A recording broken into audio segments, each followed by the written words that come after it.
I couldn't stand how my guest bedroom looked, so I decided to give it a one-day makeover with just $400. All in one day. I wanted to create a space that felt like a safe haven for my family when they visit, and honestly, to see if I could pull off transforming an entire room fast and on a tight budget. Spoiler alert, I ended up increasing the budget. A lot. The $400 makeover turned into a $2,000 makeover real quick. And since I was doing all the work myself, it took weeks. I had to get creative to keep this on a budget. Because the thing is, remodeling is expensive. I did a quick search to find out how much a bedroom makeover is, and yeah, the prices were wild. So my goal is to do the whole thing for a fraction of the cost and show you what $400 get you versus what $2,000 can do. Maybe this is worth it, maybe not. Ow! If you're new here, my name is Tiffany and I like taking on projects that are outside of my comfort zone. I'm doing this all wrong. So join me while I make over this room not once, but twice and possibly lose my mind trying. Everything you see in this room, we've gotten it for free, even Joy. This chair was actually left behind by a friend that used to be our roommate. The bed, my dad got it because he's the one that stays here most of the time. This dresser was also left behind by our friend. And this, I don't know where that came from, but we have it as storage. But you can't beat a free bedroom. That's why there's not a lot of design or thought put into how this bedroom looks, but I think it's time to upgrade it. I've been upgrading every room in the house and it's the guest bedroom's turn. And I want to make it look pretty. So the first thing I'm going to do is I'm going to undress the room or take everything out. I don't know if that's the right term, but basically just take everything out and then look at possibly moving the furniture around a little bit to see if I can change the layout a little bit. Joy, are you comfortable, honey? I kind of need to take the sheets off and then, but I don't want to bother the Joy. I'm sorry. Did I bother you too much?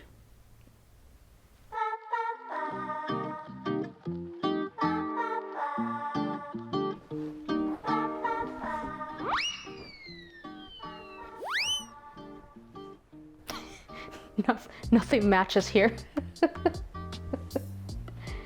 I think the guest bedroom is like where all the random stuff ends up, you know? So that's why like nothing matches. The sheets don't really match. Of like random green pillows.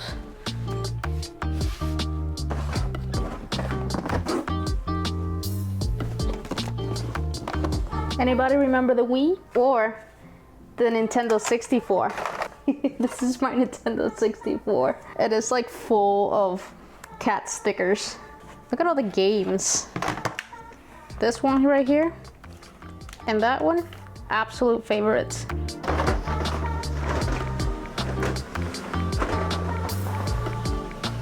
Oh, that's where my scrunchie went. That took no time at all. Blank canvas. Okay, so I think what I'm gonna do now is I'm gonna move that chair to this corner where there's nothing there. There was actually the second chair used to be there, but then I put it in the office. And this tiny dresser is going to be the night table. So I'm gonna put this next to the bed. Why do we have so many game consoles? More game consoles. Okay. All right, I gotta take these out so I can move this so that it's not too heavy.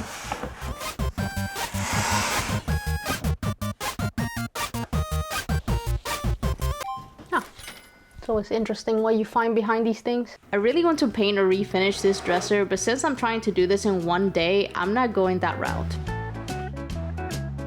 Look at that, perfect night table with the game consoles in it.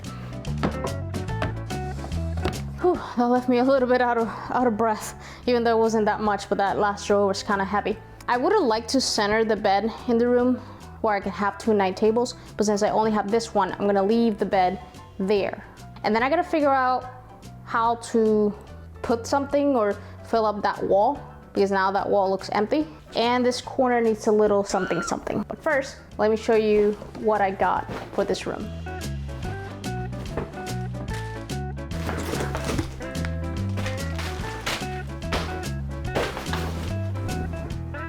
So in order to do this all in one day, I had to pre-order everything.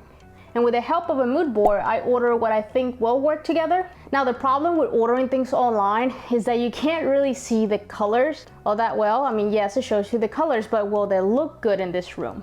Here's the thing about this room. It's very gray, has very gray walls. And I wanna go with a cream color on the bed. And cream and gray are two colors that don't go together very often. I don't see it very often, so somehow I have to pull that off. The reason I want to go cream is because I want to go light. I want to add lighter colors into the room, but I don't want to do plain white. I did order extra stuff that I'll probably end up returning because naturally there are colors that I'm probably not gonna like, so it's very normal for me when I'm doing this to order a few colors extra, compare them, and since Amazon has great return policy, I can just return what I don't need. All right, let's see what we have here. Okay, these are the pillows. Don't look like it because they're super flat, but they're supposed to fluff up somehow. Oh, there you go. It's already fluffy. It says, do not use a knife or scissors to open it. Great job at following instructions. After removing from package, please shake vigorously for up to 5 minutes. To regain fluffiness, or place in the dryer. With or without tennis balls? I don't have tennis balls.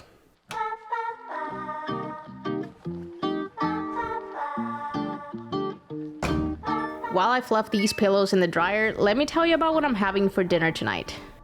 I know I've said this before, I don't like to cook, but I still want to eat fresh and I want my meals to be delicious without spending hours in the kitchen. And that's where Home Chef comes in. Home Chef is a weekly subscription service that delivers fresh ingredients and easy to follow recipes straight to your doorstep. And what I love the most is the convenience. I don't have to think about what ingredients to order, how much to order, or my veggies going bad because I ordered too much. Home Chef has this all figured out for you. Plus, if you have a busy lifestyle, they have oven-ready meals, 15-minute meals, fast and fresh options. They even have microwave meals, making dinner super easy, and it's just perfect for those nights when you just don't have time. And one thing that sets Home Chef apart is how simple the meals are. Like, trust me, if I can do it, you can do it. The recipe cards walk you through every step. With Home Chef's carb and calorie conscious recipes, making better for you meals has never been easier. I recently tried their basil pesto chicken with Asiago broccoli. It was so good, and it was easy to put together. Plus, you can customize your meals to fit your dietary preferences, and whether you're craving salmon, impossible meat, or something calorie conscious, there's always something new to try with over 20 fresh options every week. So it's no surprise that Home Chef ranks #1 in convenience among leading meal kits. And after trying it myself, I can definitely see why. So to enjoy a balanced, delicious meal delivered right to your door, give Home Chef a try. Right now, you can get 50% off your first box and free shipping. Just click the link in the description to get started. And thank you, Home Chef, for sponsoring this video. Does anybody else make a bigger mess and makes their room look worse before it becomes better? So for the comforter, since I can't tell how light or dark the colors are, I got two. So there's this creamy one and there's this creamier one. I think I like the lighter color. I think that will look better. So if you look at it against the wall, it doesn't really clash. The bed sheets are just gonna be white. I got some throw blankets, but I don't think I like them. And then these are the decorative pillows covers. I'm keeping them in the box until I decide the color so that I don't take it out. I can return it if I don't need it. So I bought all kinds of different colors to see what would go well together. For the rugs, since I only had a little budget, I only bought a very small rug to go here. But I got that color and I got this one, which I think I like better. I like this one because it contrasts better with the carpet. Like, I like the contrasting colors. This one blends in a little bit more, and that's not what I'm looking for.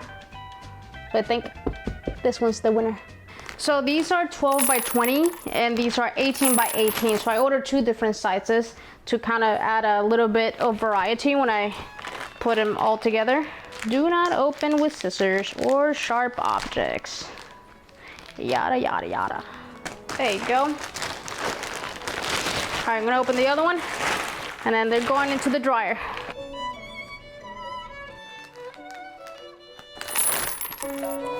Ooh, feels soft.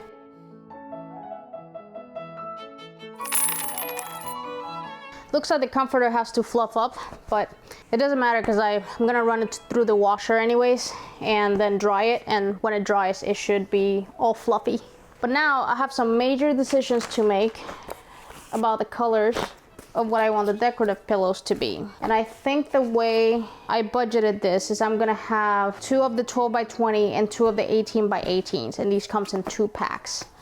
I think in order to embrace the gray walls, I'm gonna do a dark gray pillow. Yeah, that has some nice contrast. And then we're gonna do some cream. So light, dark, light.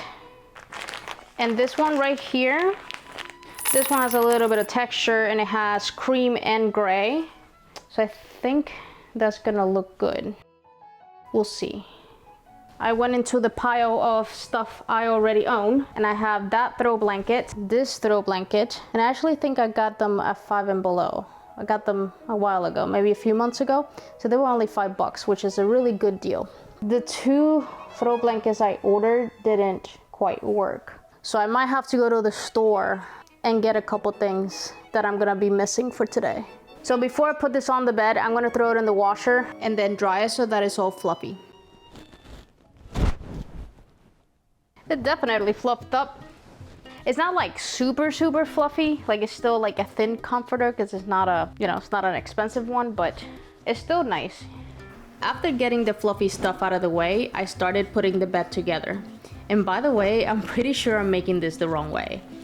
Does anybody know the right way to make a bed? I know that this video doesn't have a DIY project like most of my videos do, but I thought I would show you my thought process on how I design a room to show you that even in the design stage, there's a lot of back and forth that I go through until I decide what looks right. It doesn't go perfect every time. I have to order extra materials, compare colors, and I don't magically come up with all the right things at once.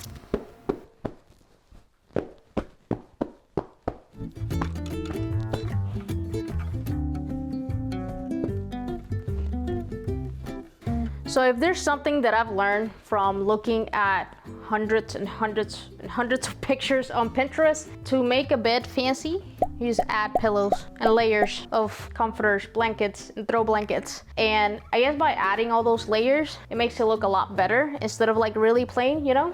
So anyway, that's pretty much what I did. Added layers of pillows. I love this one. It's really cute. And then this was the throw blanket I had. I'm gonna add it here to do some texture. Okay, I'm just kind of testing the color real quick to see if it's even gonna make sense.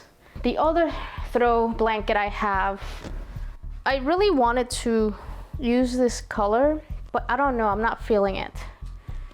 Like even if I change the pillow covers to that color, like I'm still not feeling it. I'm not feeling this rug either. I think that other one I ordered might look better after all. Oh, this has a lot of green in it because I was thinking of maybe implementing green.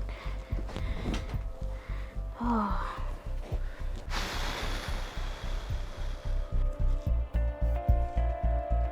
I think it looks better than that one.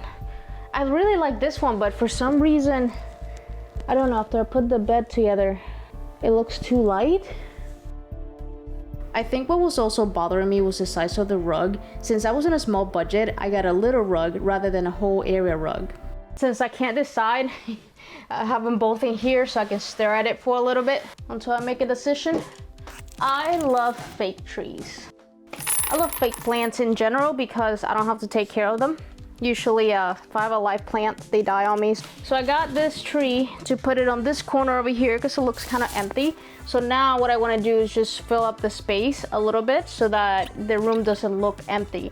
You know when you go to a house to see it for the first time, like when you're going to buy a house or when you're going to rent a house or rent an apartment and they show it to you and it's like empty, and sometimes it even has furniture or their stage, but it still feels empty. There's like no personality to it. So I'm trying to fill up the spaces a little bit or as much as I can within the budget so that this room doesn't feel like that.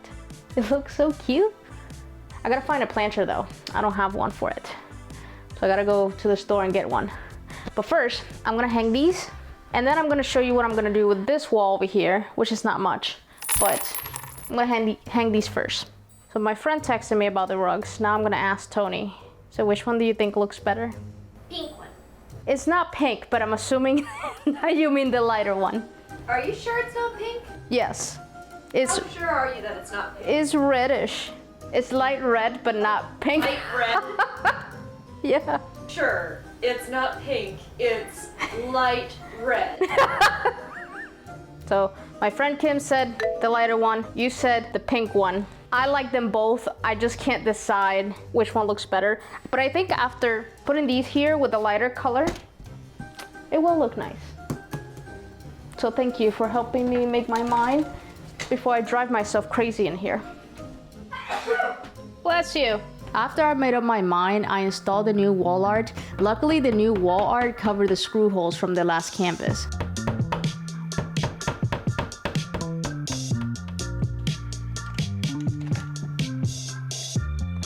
I love it. It looks a lot better than that big canvas that was here, but I'm gonna keep that canvas because at some point I would like to prime it and paint something on it. Not that I know how to paint, but I would like to learn at some point, maybe add it to my list of hobbies. So this is what's gonna go on this wall. It's a mirror. I'm gonna open this on the floor because I am scared of breaking it. And I would just cry.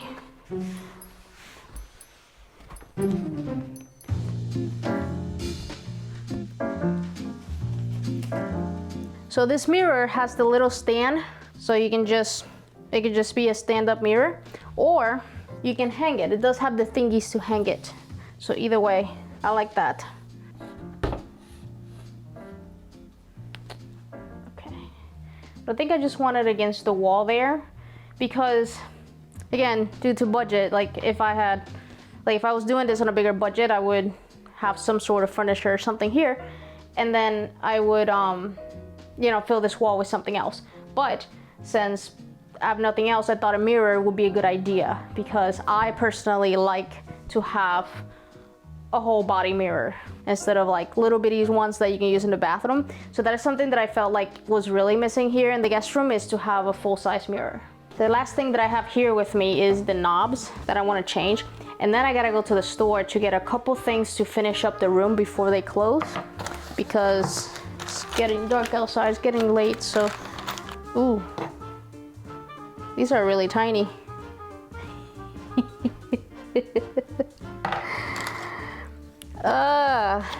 And it came with the tiniest screwdriver. It's so cute. Nah, it's too small. That's very tiny. When I go to the store, I'm gonna see if I can find bigger ones or just normal size ones. So the first store we went to was Walmart. I actually saw a lamp here that I liked a few weeks ago, so I was hoping to find it. I like Walmart for home decor items because you can find them at a lower price and they have a decent variety. No, it doesn't match. Oh look, it's Christmas. Christmas!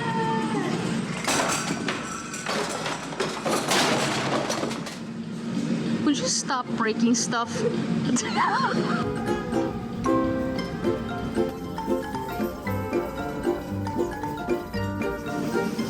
Tiffany! No.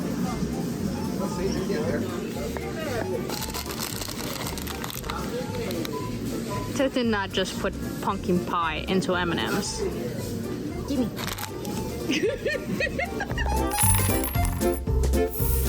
The second stop was Lowe's to see if I could find knobs for the dresser. What about Halloween?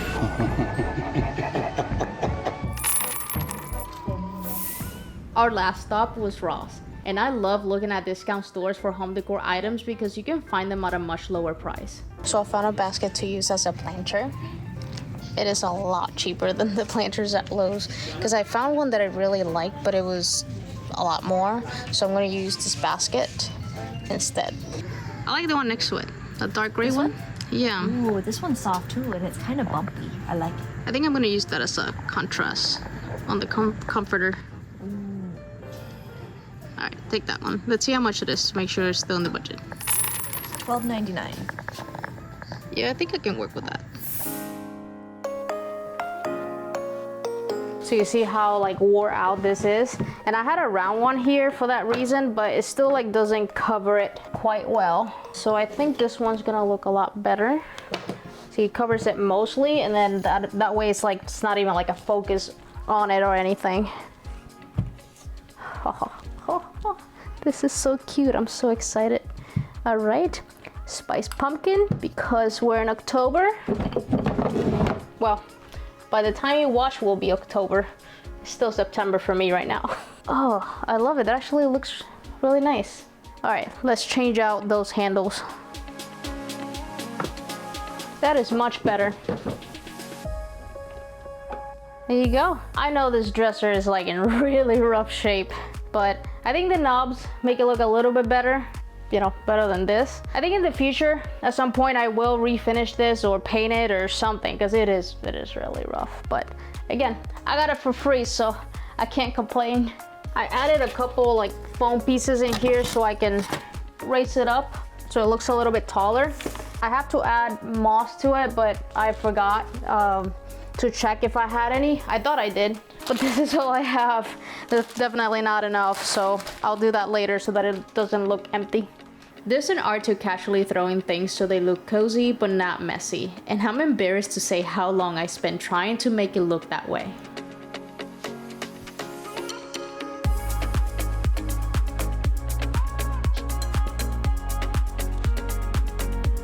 I ended up not liking how the dark gray looked on the bed, so I swapped it out for the blanket I had on the chair.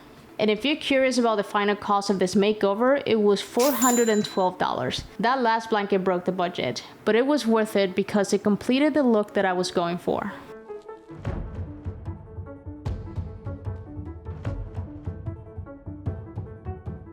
What do you think? I'm not by any means an interior designer, but I love taking a room and bringing out the best of it.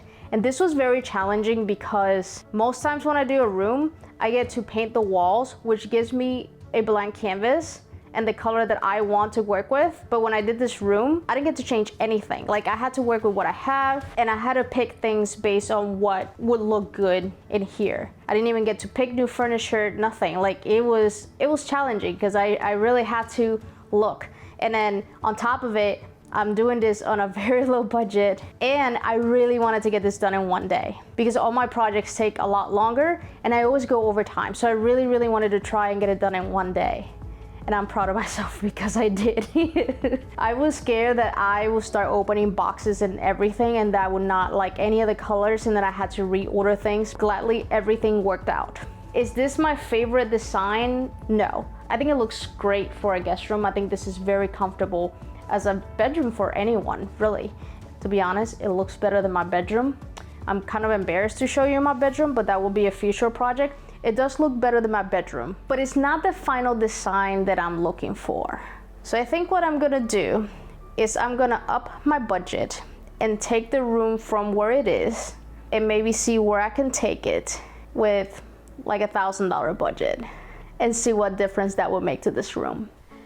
So the first thing I want to do is paint the whole room, and that will give me a blank canvas. But for that, I have to take everything out because it's a lot easier to paint with everything out. And then I got to decide what color I'm going to paint it. Surprisingly, taking everything out only took a few minutes. And luckily, Tony was here to help. Is there one that you like better? The first one and the fifth one look exactly the same to me. I'm sure they do. This is the color of the bathroom. So this is just a little bit creamier. You ready to move this bed?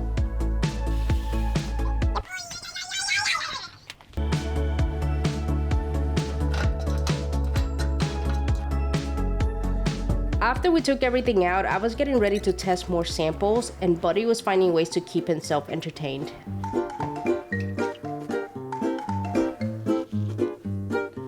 I was testing the same colors on different walls to see how it looked in different parts of the room, and I also wanted to see how it would contrast with the white trim. So I went from 5 colors, narrowed it down to 4 colors, down to 2.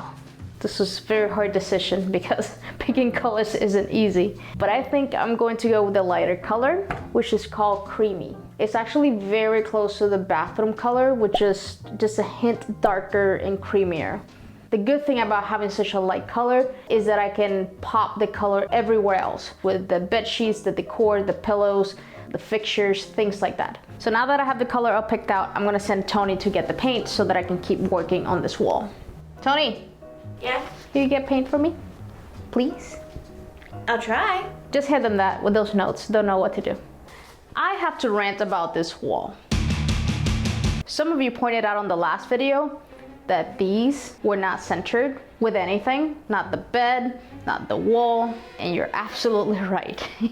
The reason for that is because these strips that the house came with, the strips are used to cover the seam of the drywall. So instead of using drywall mud, they put strips. And they are not centered with anything. So if I move the canvas to center it with something, it'll still look off-center because of where the strips are.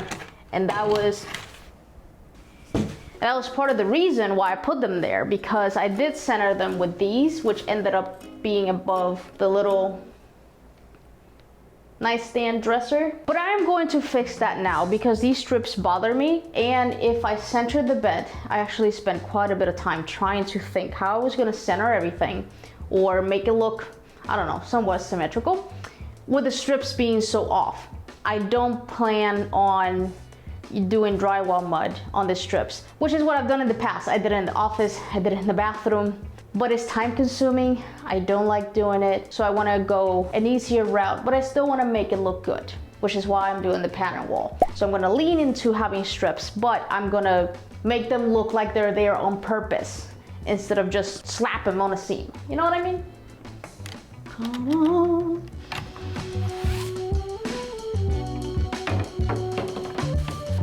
So this is my plan for the pattern wall. I also want to keep it simple because I'm trying to do this in a short period of time. I'm hoping I can do this whole makeover in less than 2 weeks. We'll see. I got a lot to do. I haven't talked about everything I gotta do yet. But basically the plan is to take these seams off and use this instead. It's just a little bit bigger so that they all match. The goal is to get all these strips to be equally spaced, or as equally as I can get them, because this strip right here has to stay there. I mean, I'm taking this one off and putting the new one on, but it has to be in that location, and this one too, because that's where the drywall seam is. With that in mind, I'm gonna space the rest of them out, and that will give me an even symmetrical looking wall, and that way I don't have to worry about things being off center since I'm moving the bed. Anyways, this was a whole thing that I was just staring at this room and at this wall for so long, trying to figure out what to do with it, because I did not want to do drywall. I used a utility knife to cut a slit between the strip and the wall so that the paint wouldn't peel when I took the strip off the wall. Do you remember when the pattern walls were a trend? Especially the geometric pattern walls. I remember I always wanted to do one, but I wasn't quite ready to do that project while it was popular, so I'm kind of happy that I get to do a pattern wall now. But I'm going to keep it simple and just do a straight pattern. I'm also only doing the pattern in the main wall that the bed goes against, which is going to be the main focus. The strips that you see around the rest of the room are going to stay so that I can keep this project simple, otherwise it will become very time consuming. It looks like I'm gonna have to at least cover a bunch of nail holes here because the strip was on this wall rather than this wall, but I'm putting one against this corner, so I thought I would take it off, and I didn't think it was gonna be that bad, but maybe I do have a little bit of drywall work, a little bit.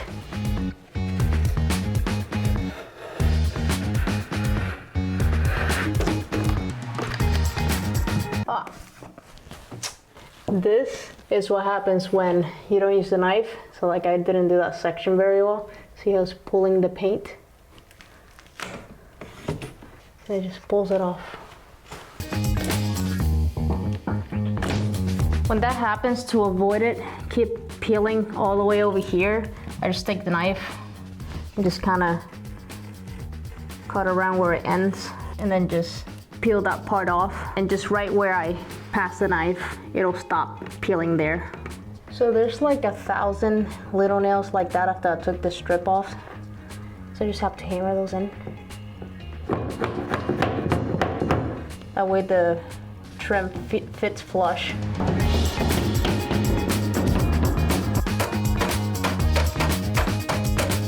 I finally got to nail the first strip of the pattern, but none of these pieces were long enough. The store only has 7-foot strips that were the right thickness, so instead of butting them together where the seam will be visible, I cut them at a 45-degree angle on each side and then overlapped them. Now I'm gonna measure the spacing between the strips so I can get them in the right place.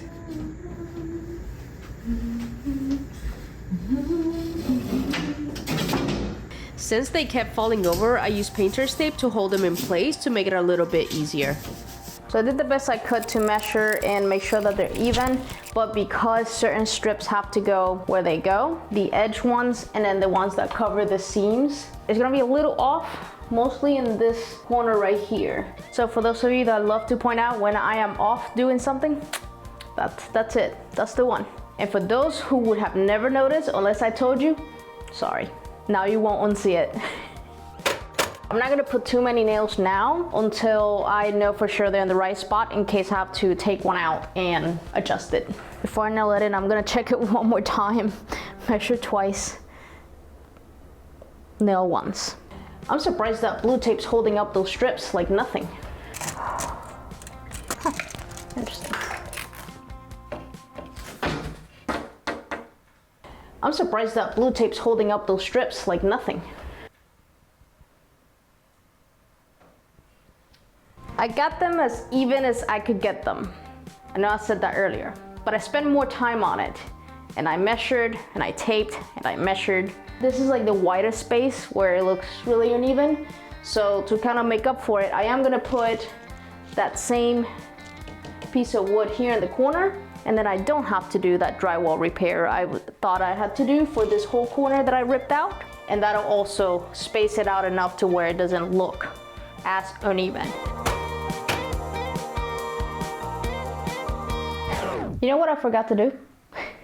To cut the bottom of these at an angle, because these are not long enough to get to the bottom. So I am doing little pieces to finish off all the way down to the bottom. They didn't have this in 8 feet. They only had these in 7 feet long. But the good thing is I only put like a couple nails on each, so I can take them off easily and go cut them. But I just remember that.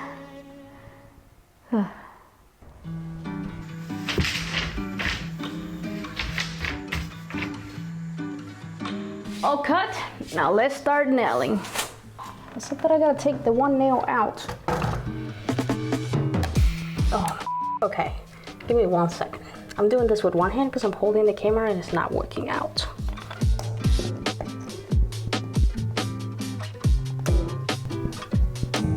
Okay, you know what?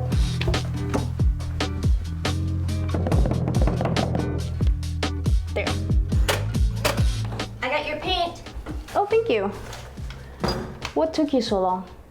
On our way to the store, we're gonna get some paint, and while I'm out, I think I might also get a new coffee maker because our coffee maker is on the edge of becoming a scene out of Final Destination. Like, I'm afraid the next time I make coffee, it's gonna explode or something because the glass is cracked so bad. So we're gonna grab a coffee maker and we're gonna get some paint, and we're not gonna be distracted by anything else we see. We got the paint. Ready to go. First stop down, and now we're on to Walmart to find a new coffee maker.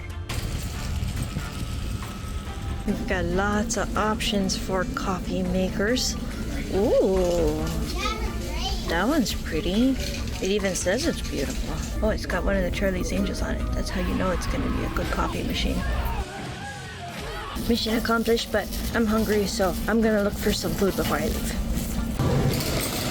Anti-farty milk. All the butter. Oh, snackies. I am so deeply confused by this. Mission accomplished. I have no idea.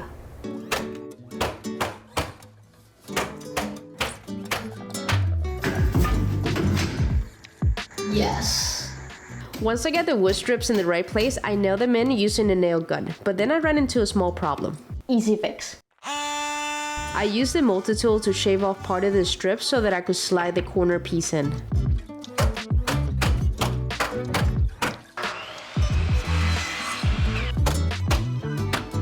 Okay, I just have one more piece to go, but I have to have the piece from that wall done first so I can butt up against it. But that's going to be tomorrow because I'm going to start getting into the tedious cuts and I'm kind of tired, and when I'm tired I start making a lot of mistakes. So I'm gonna call it quits. I'm wearing my paint clothes today because guess what I'll be doing after I'm done with these. Anyways, I'm gonna go ahead and cut the rest of these strips that are missing, and then I'll get ready for the next step.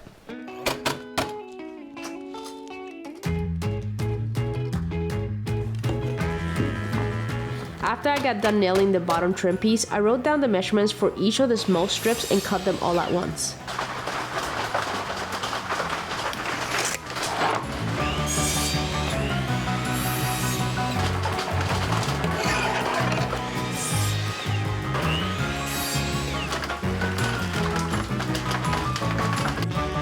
I originally decided to do this pattern wall because I thought it would save me time compared to doing drywall work, and at this point I'm not sure that it's actually saving me time because it's more tedious than I anticipated.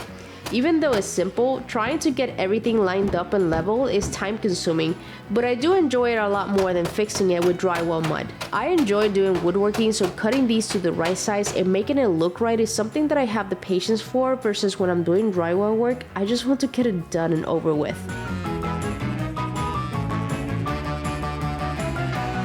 Now that the pattern wall was done, it was time to prep for paint, and even though I'm rolling the paint, it usually splatters everywhere, so I like to cover the whole floor. And once the room looks like a scene out of a horror movie, it's ready to paint. I sanded the seams of the wood strips to make them smooth, and then I filled all the nail holes with drywall compound, and after they dried, I sanded those too. The last step before painting was to caulk the edges of each of the wood strips, and this will give it a smooth look after painting. When caulking, I use a small bead and then I use a wet finger to smooth it out. In this case, however, I opened the caulking a little too wide, so the beads were coming up a little thick, but as long as I made them smooth, it will still look good. All done? Now I'm ready to start painting, and the first thing I'm gonna do is I'm gonna cut the edges, but on the opposite side of the room, to give this some time to dry.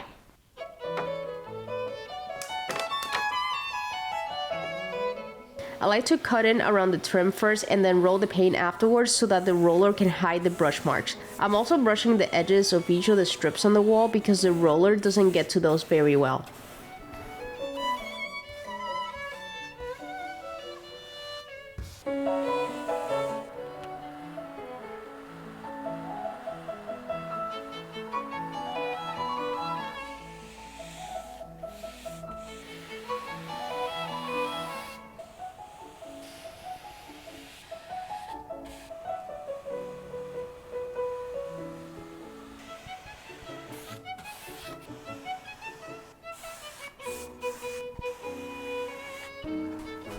So I haven't painted the main wall because I want to prime the wood first, and I kind of forgot. I should have primed it first so it would dry, so then I can do the first coat of paint, but I'm gonna prime it now. Anytime I use bare material like bare drywall or bare wood in this case, I like to prime it first because it usually sucks up a lot of paint, and it might be fine if I would have just done a regular coat of paint first, but it makes me feel better if I use the primer because then I know it'll bond properly. There's always a part of the project where everything looks worse before it looks better. And I think this is at that point because right now this room looks questionable, and anybody who walks in here right now will probably wonder, what am I doing to this room? But I just have to trust the process and know that at the end it will work out. Now that all the edges were done, it was time to get rolling.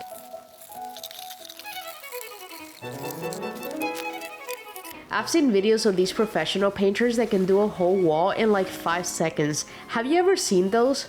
I'm not that fast. Maybe I will be someday, but for now, I like taking my time and doing the best job I can. It doesn't matter if it takes you a few extra hours or even a few extra days. You just do what you can in your own time, and that's okay. It's not a race. You win if you finish your job, however long it takes. I have pretty much found out that as a personal style, I love accent walls. And if I let myself, I will paint an accent wall in every room, and it will probably be green. In this room, I very much want to do the same, but I already did that with the office and the living room, and I want to push myself to try different styles so that I have different limitations to work with when it comes to putting a room together. Leaving the walls a neutral color also gives me the freedom to play around with any color on the bed sheets and accent pillows, and I can change them around and maybe even theme the room a bit depending on the season. There's a couple reasons why I'm redoing this room and spending a little bit more time and money on it. The first reason is during my early 20s, I had a friend who I would go visit and stay at her house, and her guest room always felt peaceful and welcoming. It's hard to explain, but it felt so comfortable staying there. It felt better than a hotel, to be honest, and I guess I want to recreate that feeling for whoever stays here, which is mostly my family, especially my dad who comes frequently from New York. The second reason, we've been living in this house for around 6 to 7 years, and the entire time I had a full-time job, plus I always had some sort of side project, so I didn't spend much time here. I didn't have time to update the house to our style, and I finally had the opportunity to do that. Eventually, I will do our bedroom, but I feel like doing the guest room first gives me the ability to practice and test different ideas so that I can come up with what I really want to do when it comes time to do our bedroom. It also will give us a space to sleep that is comfortable while we do our bedroom, because our bedroom is bigger than this, so it will be a much bigger project. I woke up so sick today. I have a cold and I don't feel good, and I don't want to do this, but I'm going to finish it. I'm hoping it only takes one more coat, because I can see the color bleed through a lot, and this is supposed to be a 1-coat paint, which I never trust that. I always do 2 coats no matter what. And we have a hurricane coming in a couple days, and we had one less than a couple weeks ago. So anyways, I want to finish this, and then I'm going back to sleep. So if you notice that my voice sounded a little different on the voiceovers, now you know why. After I started the second coat on the first wall, I ran out of paint, so I had to go to the store and get more paint, and then I took a break before I started. But when I went to start again, I just noticed they gave me the wrong color. You see how that one is darker than that one? I'm glad I noticed that before I started painting the wall, because that could have been a disaster.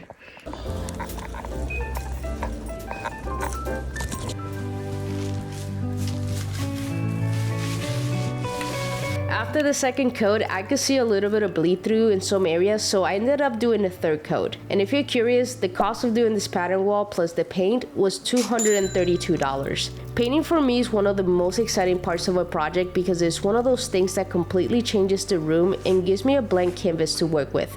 I'm happy with how the pattern wall turned out, and I can't wait to see how it will all look together. The next step after this is to figure out what to do with the furniture. I would like to find a couple of night tables and center the bed, and maybe refinish the dresser that I already have. I honestly haven't figured out all the details on this bedroom. I'm kind of figuring it out as I go while I keep everything on a budget. And a couple of things are still up in the air. Like, I'm not sure if I'm gonna change the flooring, even though I really should. I don't know if I'm gonna keep the bed frame because I really don't like it. So those are things that I still have to decide, but one step at a time. And for those of you who were wondering, we did make it through the hurricane okay. I really appreciate everyone that wished us well and reached out.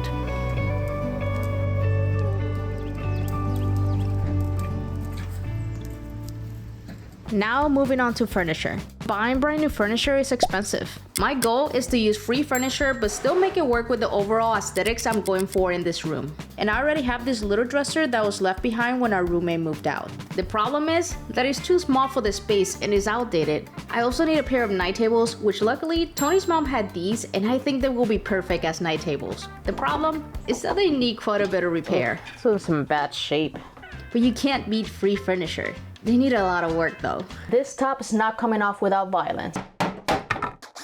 Oh. The plan is to repair the furniture to the best of my abilities so that it doesn't fall apart. You gotta be kidding me. Then I will modify the little dresser by adding a base to make it a little bit taller. But I've never done this kind of modification before. So will I be able to transform both of these pieces into something absolutely beautiful? I don't like it. We'll see, I guess. Alright, so the first step is to clean them because they're a little dirty. I got out my collapsible table so that I can work having everything at eye level instead of on the floor. My back and my neck would appreciate it. This thing has like a paper under it. Some of these pieces at the edges are being stubborn. I'm just cutting them off with a utility knife. All cleaned up, but as I'm taking a closer look, this is gonna need some repairs. Okay, I'm just gonna wipe it down with some crook cutter. Since I'm going to be painting these night tables, it's important that I clean them thoroughly so that the paint bonds properly. The paint I will be using is Beyond Paint, and one of the recommendations is to use an all-purpose degreaser. They have been sitting in storage for a very long time, and that's why there's so much buildup on it. I like to start cleaning them while they're upside down, that way I don't miss any spots, especially under the surfaces, which is hard to see when you're looking at the furniture upright. It probably would have been a good idea to use a sponge or something to scrub them with, but I didn't think of it at the time. What is the purpose of this? Should I take it off? I think I will, because I have to clean this. Huh, interesting though. It's interesting that it has a wire like under the table, and I wonder what the purpose of it is. My best guess is that this table got wobbly at some point and someone tried to make it more stable by using hooks and wire to tie the legs to each other, but I'm going to try to fix it in a different way. Oh, so it's in bad shape. So as I'm cleaning this furniture, I'm also brainstorming how I'm going to fix them later. I didn't know the state of the tables when I got them, and I was hoping they were in good shape, but they need a little love. And I have to deal with this before I paint them because I don't want them to fall apart. To clean the dresser, I pretty much did the same thing as the tables. I wiped them down with crook cutter inside and out. I think I figured out how I want to repair this. It's in pretty rough shape, but it's also like not that bad. I think the worst part is probably the leg because it's completely separated. I literally have to add to the little platform here so it attaches back to the leg. So that might be a little challenging, I don't know. And then there's like just a bunch of dents and scratches, and like the corners of the legs, some parts of it are missing. So my plan is to use high performance wood filler, which I've used before to repair pretty much anything. It's a 2-part wood filler and it's supposed to bond really good. Okay, you see how there's a chunk missing here? So my plan is to take some blue tape, and then I'm gonna put the wood putty on there, let it dry, and then sand it to shape. This has a 15-minute cure time, so it's important to only use what you can use in 15 minutes. You gotta be kidding me.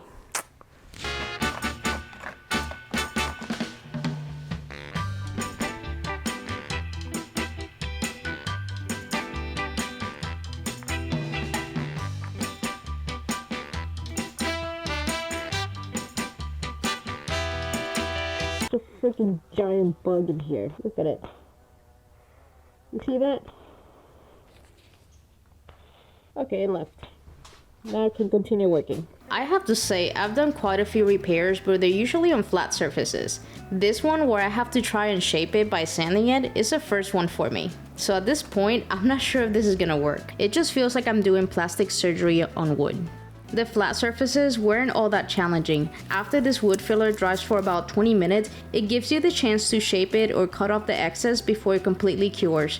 Once it cures, it becomes part of the surface and it can be sanded. This is completely separated, but I figured if I put it in place, it holds a little bit, and what's missing is the chunk over here on this side. So I'm thinking to build it up with a putty, but to do that, since it's such a big chunk, I'm gonna put like this little mesh tape that I found on my stack of tapes. I'm gonna put a mesh tape there and build it up with the same putty, and I hope that that works. It's actually pretty cool. It made the surface that I was looking for to get in there.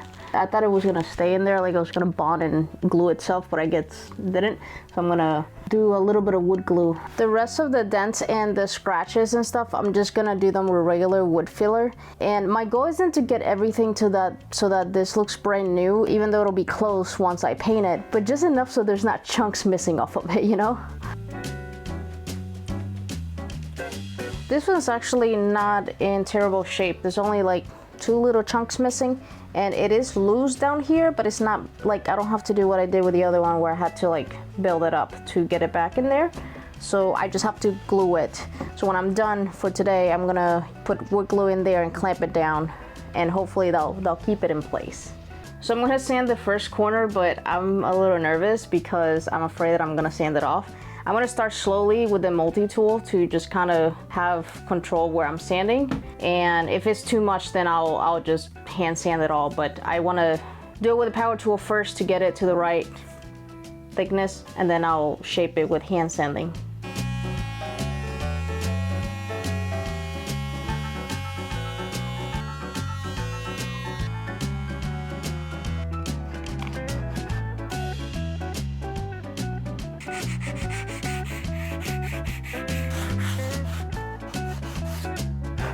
It worked. Like that chunk that was missing, I built it back up with that wood filler. I'm pretty impressed. Is that perfect? Like I might have to do like a second coat and sand a little bit more to like shape it perfectly, but the way it was before, how there was a chunk missing versus now, is like not really gonna be that noticeable once it's all painted. These tables used to belong to Tony's grandma, so while I'm bringing them back to life, let me tell you a little about her. At 80 years young, she was still hand sanding and refinishing some old dining chairs to bring them back to life, so I like to think that she'll be happy to see her little tables made new again. Tony's grandma was quick to accept me into the family and was happy that Tony and I worked so well together. I didn't get to know her for very long before she passed away, but Tony has told me lots of stories. You're so cute. I think I'm getting my face washed.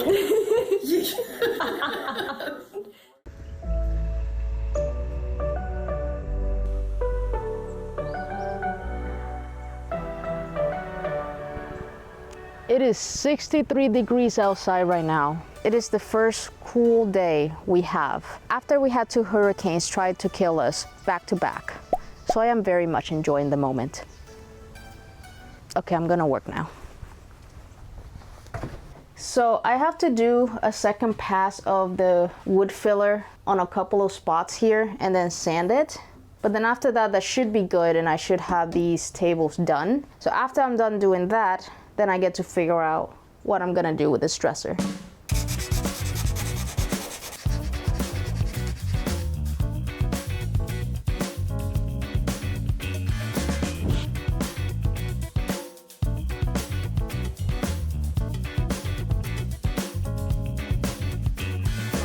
After I was done repairing the tables, I glued the legs with wood glue and then clamped them all in place. Let's talk about this little chest dresser over here. So when I did the one-day makeover, I used this as a night table because this thing is really small. And I went through trying to finding a bigger one.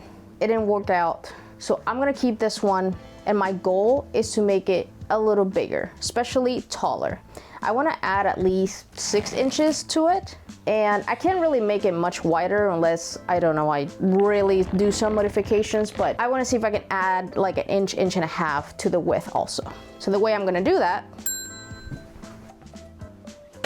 I'm gonna build some custom legs.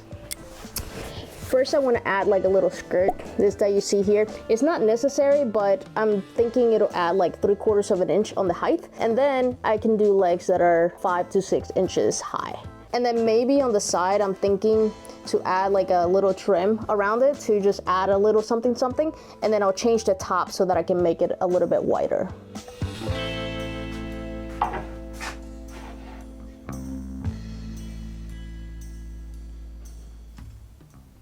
I have a problem. Something's not even here at the bottom. And then for me to build a skirt, I think it will be visible if it's crooked. I'm wondering.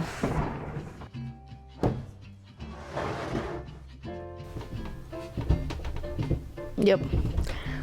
So this wobbles, which means I think maybe if I shim the bottom, I might be able to get that bottom part straight to where when I build that skirt, it's all even.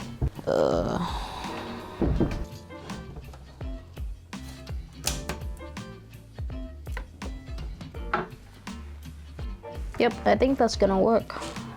See, like now the gap is even. I consider shaving that part off, but I measured like the height of this side and that side, and then I put a level on it, and it's pretty level. Like, I don't even know why it's crooked. Like, it seems to be all the right size. It doesn't look crooked over here. It's not unleveled. It just has a little bit of wobble. if I shave that, I'm very afraid to ruin it. So I think adding the shim is gonna be the best option.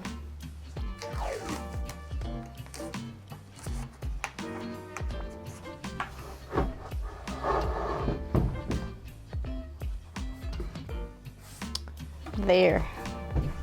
Oh, no, it's a little bit of wobble. Every problem has a solution, and sometimes you just have to stare at it for a while to figure out what the answer is. And sometimes you just need the internet. My shim idea is not gonna work because it's still wobbly. I looked up online to see if there was a ways to fix this, and then I saw this guy sanding the legs of a wobbly chair, so it gave me the idea of sanding one of these legs to make it even and not wobbly, and hopefully even out this front part over here that's bothering me. All done. I sanded it. Now it looks even here, and no wobble. It's good. Okay, ready to make some legs.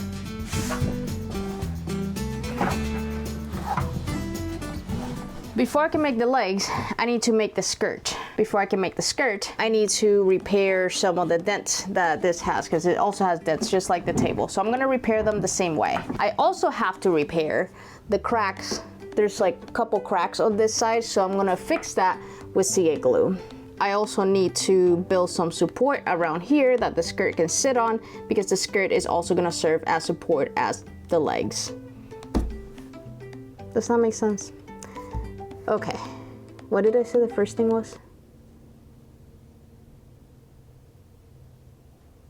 I use CA glue to repair the cracks, and it comes with a spray that activates the glue and it makes it dry almost immediately.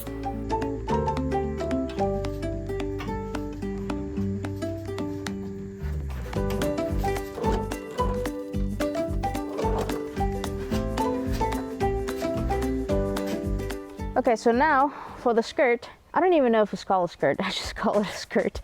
But it's basically this trim that's gonna go right underneath it. I don't want it to be plain and square, and I forgot to look at the store if there was like decorative trim that I could use, but I didn't get any, so all I have is flat pieces of wood. So I'm gonna take the router and make a decorative edge. And routing something this thin is a little tricky, so I'm using this kind of as the base, and I'm gonna secure this with screws so that it doesn't move while I'm routing it. And then I have it secure with clamps on the sawhorses. I don't think it's the best setup, but it's the best I can do for now because I don't have a router table.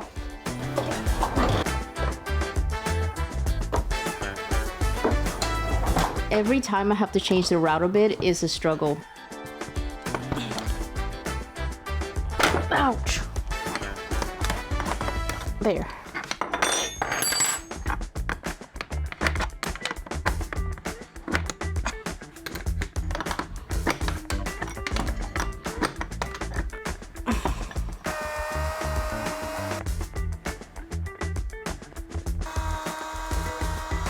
I was doing a couple of test cuts here at the edge to see what height was the right height. I think I got it, so now I'm just gonna go ahead and do the whole thing.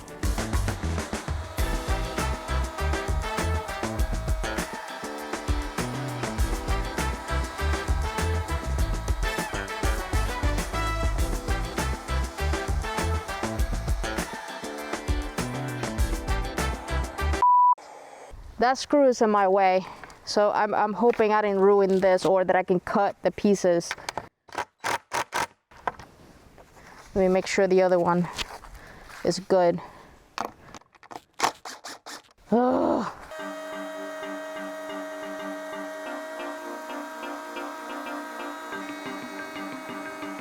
Tiffany, I have a question. I can't even figure out how to phrase my question. What? You look a little like, Oh no, the microphone. Do you have to turn out your pockets to get the sawdust out? I'm the sawdust princess. You want to hear something funny?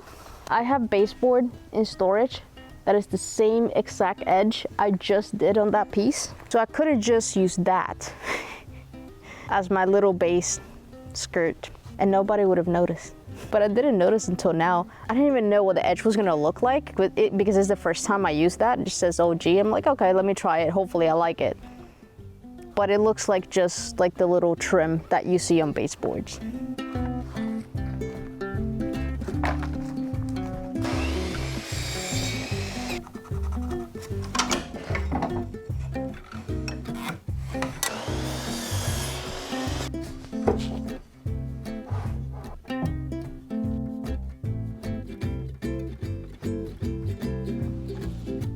All right, so I have the little decorative trim done for the bottom, but it's wobbly because it needs more support here. So I'm gonna use scrap wood to go all the way around, and the legs are gonna be mounted to this. So the reason I want it to be that thick is because this is going to be the base, or like what the legs attach to.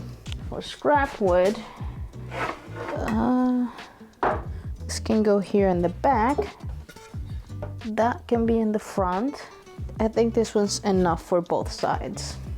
Okay, I'm gonna do the... Okay, I'm gonna cut this.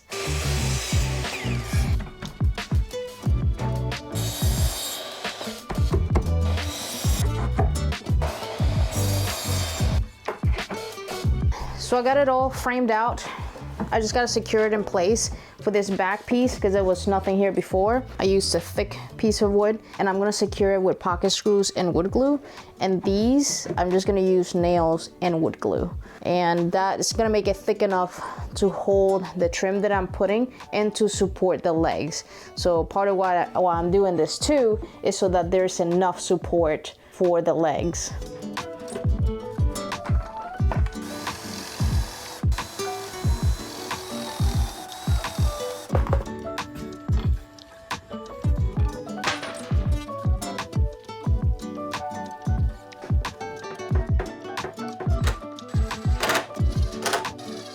Well, I was hoping to finish this tonight, but I don't have the right size nails that I want to do for this. So I have to go to the store, but it's 9 o'clock at night and Lowe's is closed. So this is gonna have to wait till tomorrow. These nails are not really meant to hold a lot of weight. I mean, they're very thin, so I don't think they have any structural support. I just put a bunch of them on, and I use wood glue for extra strength.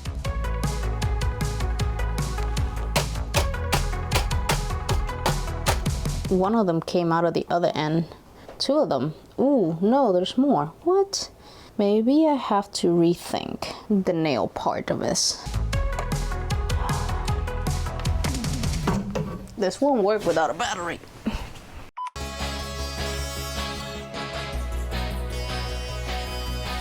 Ooh, see that spark? What's a few more repairs?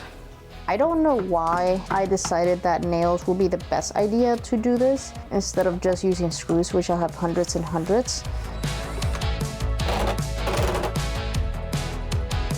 After I got done overcomplicating this project, I then started sanding all the repairs of the dresser.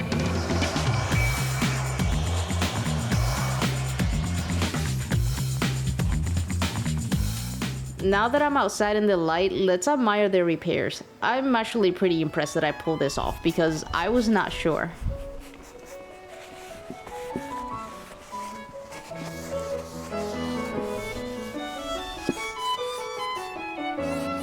So my plan with this dresser is to paint the box, and the drawers and the top and the legs that I'm building are going to be stained. So I have to sand this off to where the stain comes off so I can re-stain it. I started sanding with 80 grit to strip the stain off, and then I went up to 120 and finished up with 220 grit. Some of the sides of the drawers were a little rough, so I sanded those too.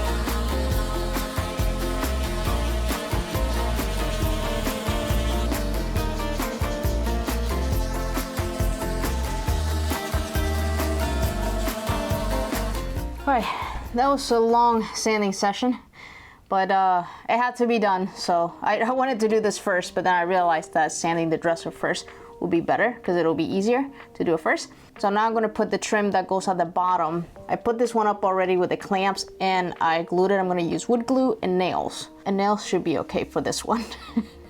Now these are long over here, so I'm gonna mark them now that this is in place. And now I have the mark of where to cut it.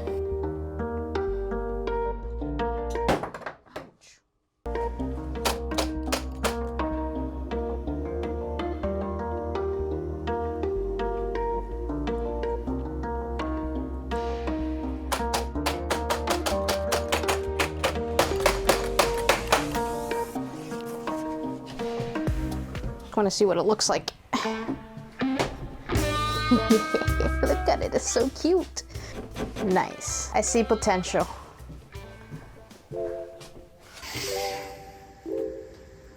Finally, I get to build the legs, which I've been really excited for. To build the legs, I'm gonna use a 1x3 and a 2x2.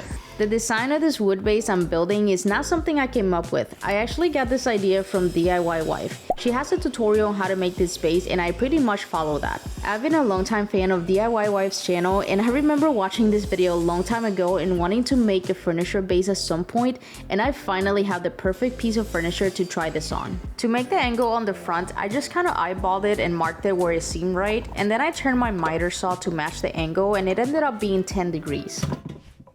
This seemed like a pretty dangerous cut, so to make it a little bit safer, I put a piece of wood on each side of the leg and clamped it down so it wouldn't move. I also left the leg pretty long so that I could hold it while I'm cutting. It's recommended to do this with a hardwood like red oak, but I decided to do it with pine to keep the cost low, and also because I wanted the stain color to match with the drawers, and I can tell that the drawers are made out of pine. They came out perfect. Look at that. Okay, now I'm gonna cut them to size. After I cut all the pieces to size, I made pocket holes so that I could attach it later to the bottom of the dresser. I also did a quick sand with 220 before assembling.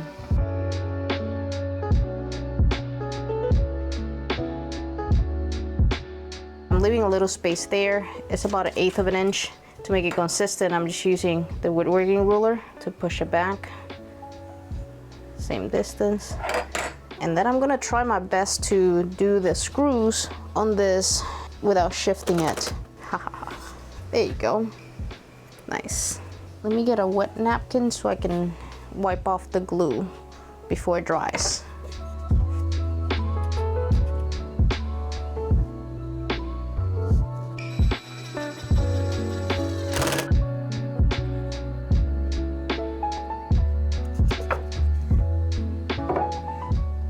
I did have a little mess up, probably because I was holding it by hand.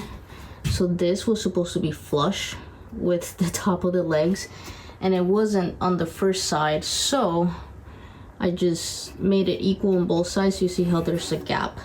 However, this little trim right here, since this is upside down right now, when it's standing, I don't think that's gonna be visible at all, and as long as I make it even, this shouldn't be a problem. Like, it will look like it's supposed to be like that, if that makes sense, but it was actually a mistake.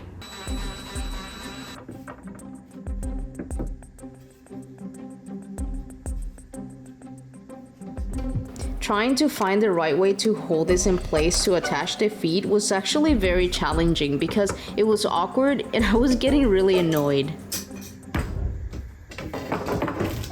You gotta be kidding me. But after a bit of swearing in both English and Spanish, I finally got it. And you think the next one went better, but it didn't. I had to unscrew it and adjust it again. When I screwed in the pocket hole, the wood went in crooked, so I had to cover the screw hole with a wooden dowel and try it again.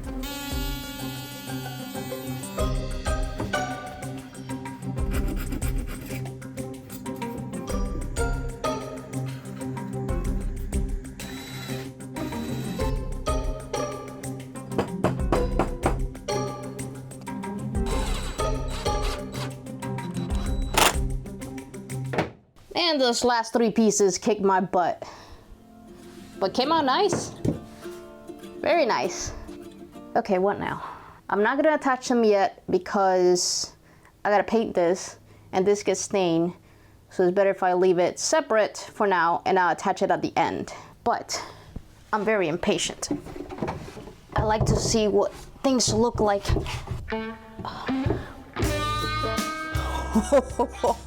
Look at that. That looks really nice. Can't believe I pulled this off.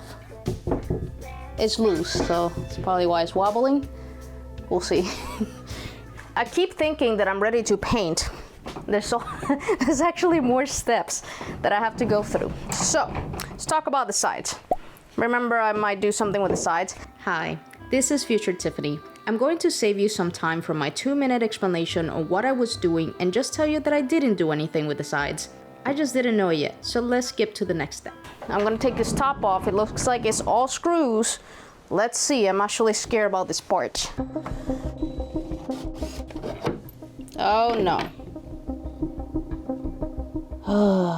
I was hoping that this right here was kind of attached to these, because they have staples, I can see it, but it is so loose. I'm just afraid that, no, it shouldn't lose support. Okay, I'm freaking out for no reason. Ignore me.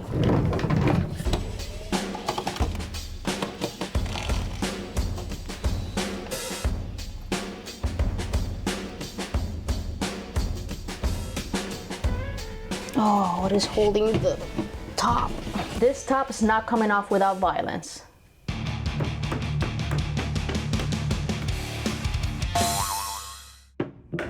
My screwdriver just broke. Look at this. What in the world? Why? Come on. Oh, there it goes again. Oh, wait. Okay. Nope. Still not. Okay, came off this side. This side. Man, what's holding it?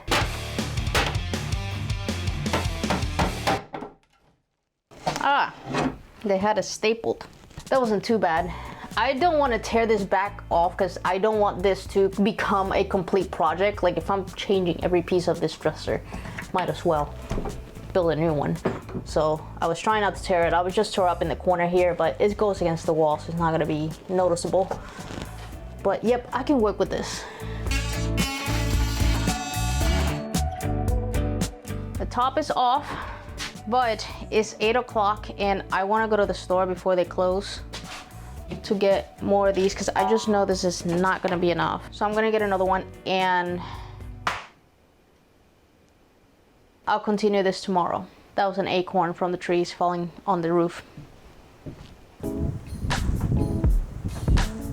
So I went to the store last night and I got the trim pieces I needed. And when I came back, I still had energy to cut them and put them in place. But I did a couple test pieces and realized that I didn't think ahead. When I made the bottom trim piece that I call the skirt, I didn't make it wide enough. So when I did the side pieces, it kind of covers the decorative part. Like it just, I don't know, just for me doesn't look right and I didn't like it. So after all that, I'm not doing the side trim pieces. So I'm just gonna paint. To paint the furniture, I'm gonna be using Beyond Paint. This is a paint that requires minimal prep. There's no stripping, sanding, or priming required, which is why I didn't sand before painting, except for the parts that needed to be repaired. And to be honest, I was pretty impressed with this paint. The instructions recommend to mush or stipple into the crevice areas instead of the traditional brush strokes to make sure that every nook and cranny gets covered. Then after doing that, you roll all the possible surfaces with an all-purpose fabric roller.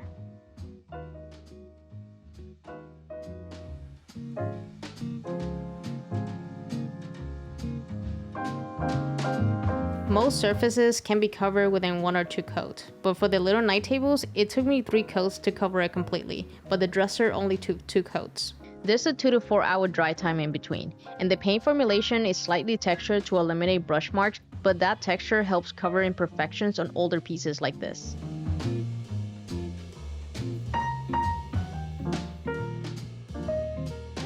Originally, I was just going to stain all the drawers of the dresser, but I love this color so much that I decided to paint the bottom 2 drawers and leave 1 drawer stain.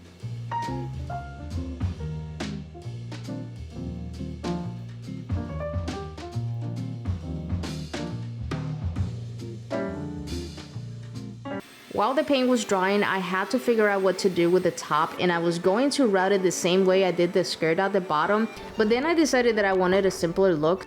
Ow. So I got this 1/8 of an inch round over bit to round off the edges. After that, I did more sanding, and then I started staining.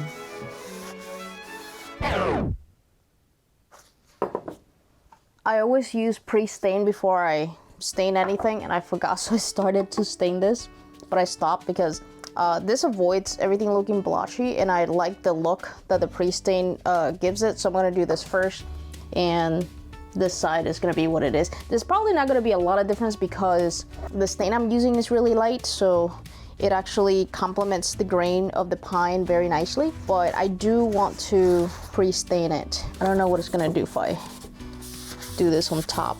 We'll see, I guess.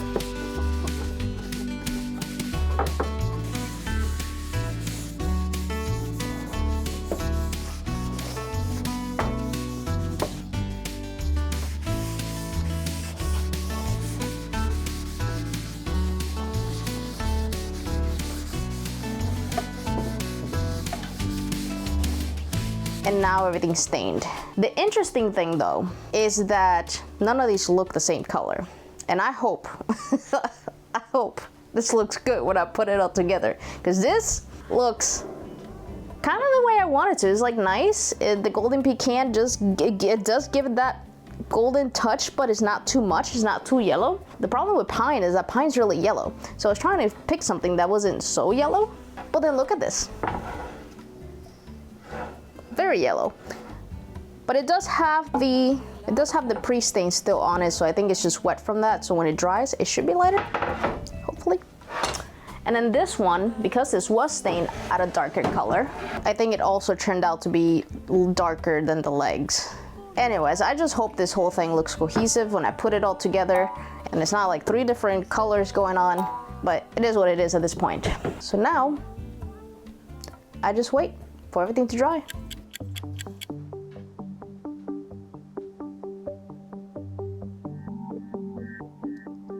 I don't like it. It's a little too yellow, which is the problem with pine. Part of me wants to leave it because I really gotta get this done. But I'm wondering if I can sand it down just a little bit, not sand the whole stain off, and do pickled oak, which is kind of like a whitewash, but it doesn't really make a huge difference in color when you apply it. I don't know. I'm gonna try it. What's the worst thing that could happen?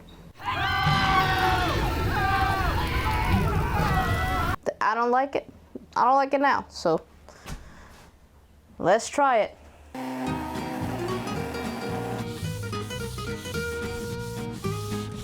I think the one that bothers me the most is the drawer, because it's really yellow. And it's because it was stained before, and even though I sanded it off, like I think like the stain is still part of it there. So anything that I put on there is just gonna be a stronger color. It's also like a much older wood, and you know, pine gets yellow over time. So I think that's what bothers me the most. But let's try to fix it.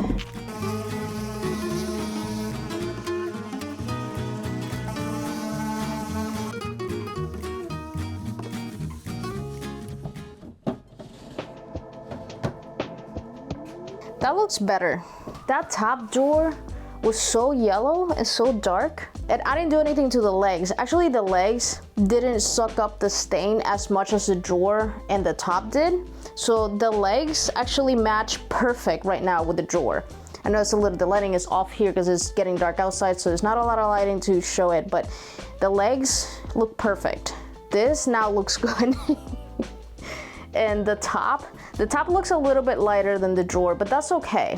I like that whitewash look for some reason. This is what I did on the last bathroom I did. I built the countertop and I did like a whitewash. I think maybe that's what I was looking for. I should have just followed that same process, but I also like trying new colors because I don't know if I'm gonna like them. I always hope that I do. The other color that I liked was this one right here, which is Puritan Pine. But the problem is, someone in the comments told me that Puritan Pine, they don't make it anymore. And I tried to find it to see if I could find it somewhere, and I didn't find it so where I can buy it.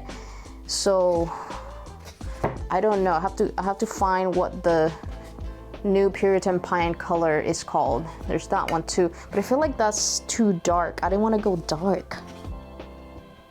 Oh, okay. I'm gonna leave it. That's it. I'm done.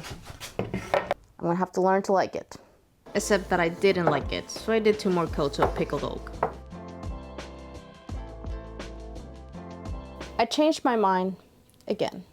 After multiple coats of the pickled oak color, I like it, but it's not the color that I'm looking for. Staining is really hard.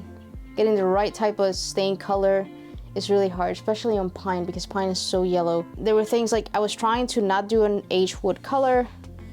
I also didn't want it to be too yellow. I also didn't want it to be dark. So here's where I landed. This is the top, but it's the bottom of it. The top's still, you know, pretty. The bottom, I've been doing the test. This is Puritan Pine. I really like this color. And I have enough to do this project, so it's not a problem. The problem is gonna be later because I plan on building the bedboard probably for the bed, and I wanted it to match, and I'm not going to have enough stain to do that. So I think I'll cross that bridge when I get there.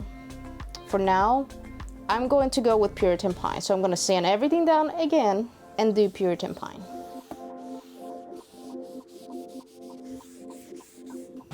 I like it.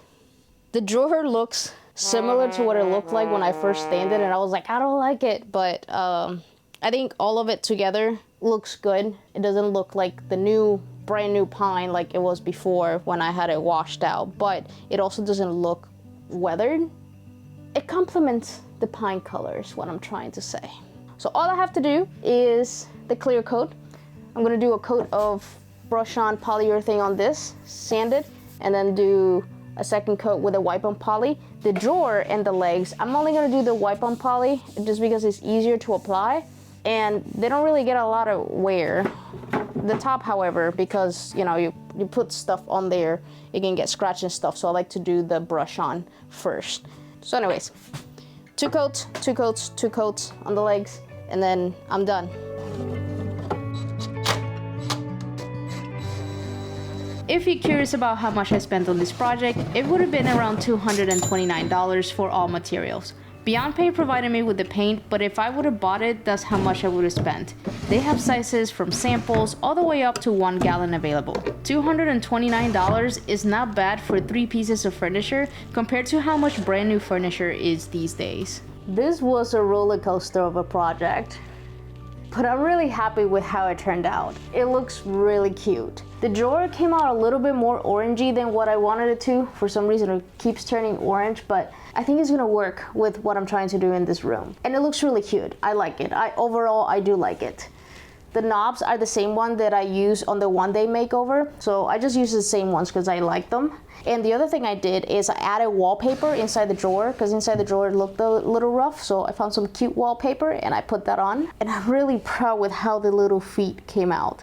They look really cute. And the night tables, I'm so impressed that I was able to repair the missing pieces, and they also look super cute. So overall, I'm really happy with how this turned out. Even though it was a challenge, that's how I learned. And the next project is gonna be even more challenging because I'm planning to build a headboard from scratch and maybe a bed frame, maybe. I'm so glad I'm done with this. Here are the final shots.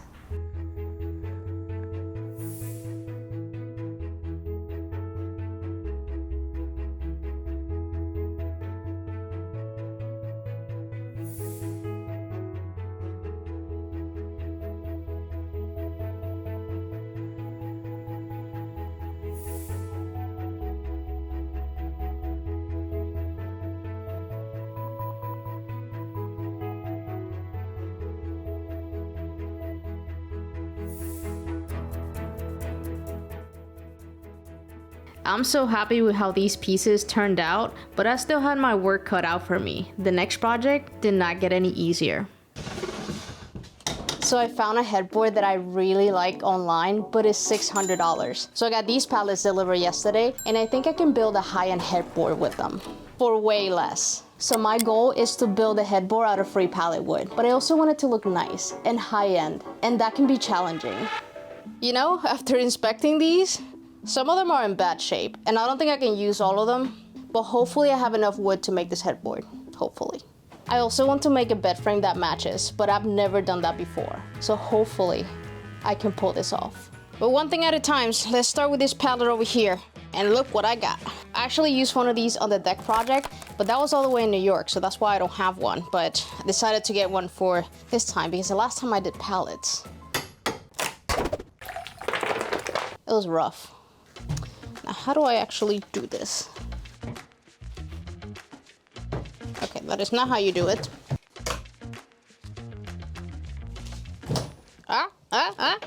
Got it. Huh. I'm a little nervous about that cracking. Okay. First board down, 1 million to go. I honestly don't know how many pallets was going to take for me to make this headboard. And I was going to drive around town to try to find free pallets, but when Tony's dad heard what I was doing, he was very kind to offer to bring me the pallets I needed. So I asked for 6. I thought I probably needed less than that, but since I didn't know the shape that they were going to be, I wanted to have a little extra, just in case. Using this tool definitely made it easier to take the boards out. Whoa. There you go. Well, most of them. Some of them didn't quite come out. Now the other side. But it also helped the edges not to crack as much, which is one of the main problems I had last time. But I will say that taking the pallets apart took less time with the pallet buster tool. It was just not as easy as I hoped. If you didn't watch my last pallet video, I basically sat on the floor with a hammer and a pry bar taking each board out individually. And I still had to do that this time, but only with a few of them. Man, why is this last board kicking my butt? It won't come out. And it's useless too. I can't use it, but I still gotta take it apart because I might need this thick piece. I don't know. It won't come out. What in the world? All right.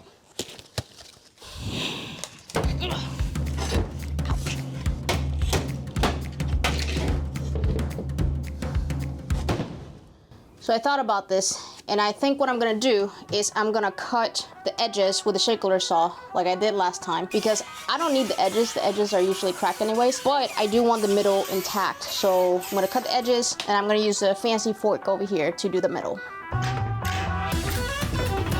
This one looks rough, so I'm gonna skip it and do the other ones that look nicer, and hopefully I don't need this one. This one looks nice and orangey. I changed my mind about cutting it. I'm gonna use the big fancy fork for the rest.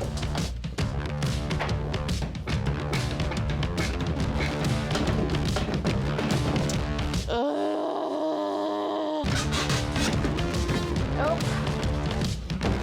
Where's that hammer?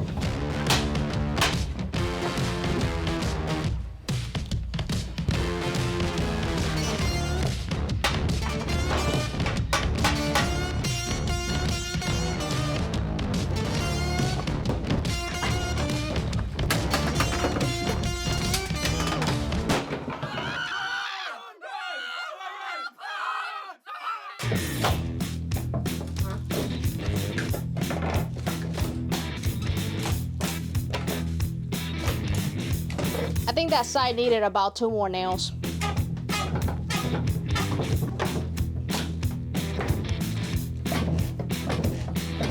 Come on.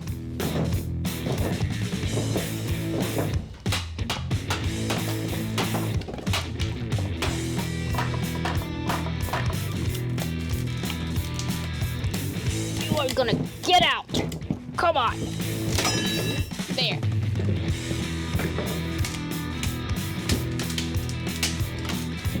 Man, that nail is not giving. Okay. Well, it didn't come out in one piece, but it came out. I'm done. This felt like I did so much work already, and it was only the beginning. And I was asking myself, what did I get myself into? But then I tried to think of the end product and whether or not it's worth it. See, the thing is that pallet wood is pretty crappy for the most part, and it's very hard to work with, and it takes a lot of work to get it to look decent, but there's something about taking an object, and in this case a pallet, that could have been trash, it could have been burnt, and turning it into something beautiful, something that it just makes it all worth it at the end. At least I hope so. So last time I did this project, many of you suggested a very specific tool to remove the nails. Specifically an air locker, I think that's what it's called. And the good news is that I ordered it, but the bad news is that it doesn't get here till tomorrow. And I kind of want to get these nails out because I need to lay out the wood to see if I have enough so that I can start the pattern tomorrow. Well, actually no, not the pattern, to start cutting them, planing them, and cleaning them up and doing everything to this wood tomorrow. But I need the nails off today. So I'm gonna have to do it by hand again.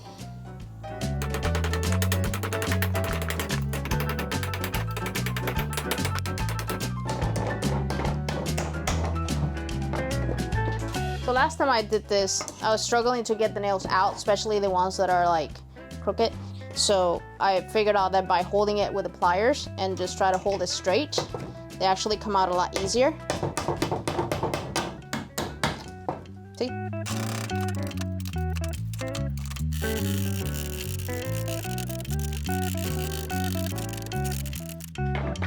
First 4 done, the next 500 to go.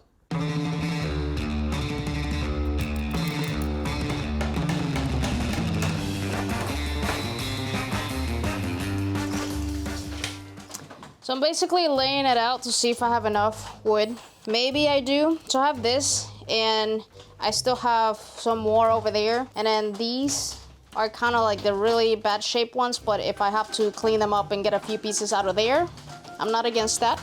It's not gonna be in this pattern, it's gonna be the herringbone pattern. So once I start cleaning these up, cutting them and doing the pattern, this is gonna shrink a lot, like because I'm gonna have a lot of waste. There's a lot of parts that are just not gonna be usable. So I think that's gonna be enough. We'll find out.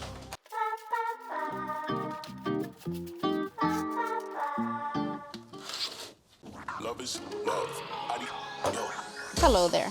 Say hello to my wood beautifier. So I have this on the floor because it's really heavy and I can't lift it into a table. So I'm gonna do it on the floor, just like I did last time. But I think I got a little setup going here that is gonna work efficiently. I basically have my pile of wood here. So I am going to grab wood, feed it, grab it here, and put the plain piece in here and repeat. So I should be able to do this without getting up and running around the planer. Okay, let's start.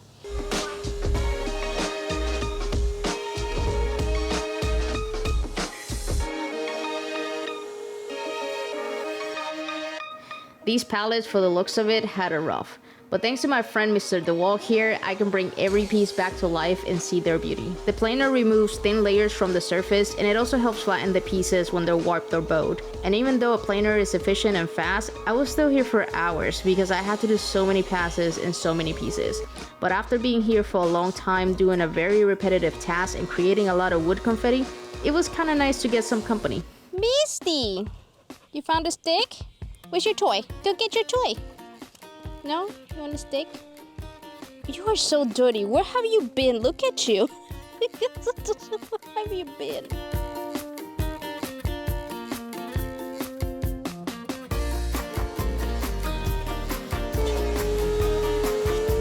So I'm looking at this and I don't think it's gonna be enough. So I went through the piles of the pallet that I put aside because they're not usable, and they are still not usable. Even the thick beams, I don't think those are gonna work because when I cut them down to size, just because they have like this little cutout in them, it is still, the size of them is still not going to work, even when I get it to the right thickness. So I have a couple pallets back there, and I'm gonna see if I can take some wood out that hasn't gotten rotten or moldy because it's been sitting out there. I've had it kind of covered with a tarp, but it didn't help much. I have a rough idea of how much I need, but I won't really know until I lay it all out. Look what I got today. I've been trying to try it. This is the wood I just took out of the pallets outside, so let me see if this makes the nails part quicker.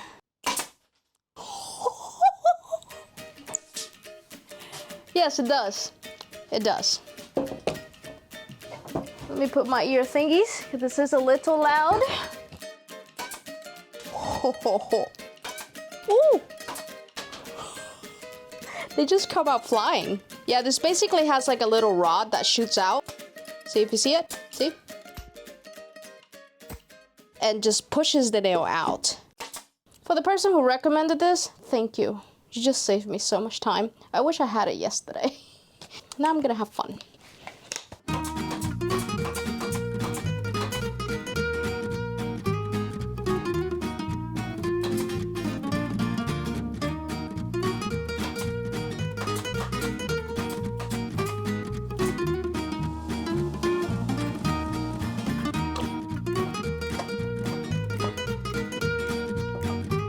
So I just got done doing more planing. I planed the new boards that I got out of the pallet, and I planed everything to the same thickness. But now I need everything to be the same width. A lot of these boards are not even, so to do a straight edge, I'm gonna do that on the table saw. So I'm basically using this jig because I need a straight edge to go against the fence, and then when I cut the edge of the wood here on this side, that makes a straight edge. And to hold it, I'm gonna try using double-sided tape. Last time I used hot glue and that worked, but I have a lot of boards to do, and that's just very, very time consuming. This whole planing and cutting this down is so time consuming and so repetitive that if there's a point when I am questioning my life choices, it is usually during these steps, doing the same thing over and over and over again.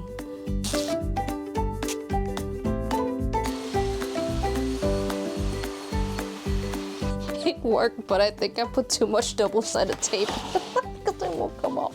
I wasn't sure how much to put. Oh, okay, let me get a pry bar. Okay, maybe 2 pieces was enough. I guess sometimes by trying to avoid extra steps, I create extra steps.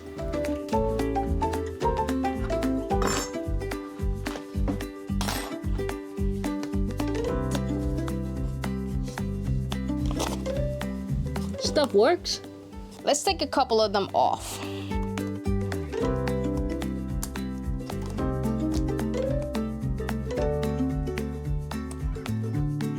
All right, let's try it with that.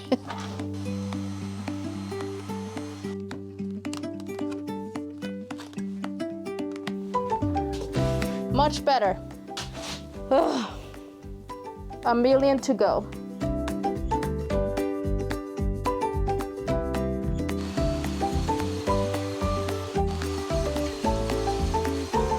The tape worked really well, but I did have to change it periodically because it would stop being sticky.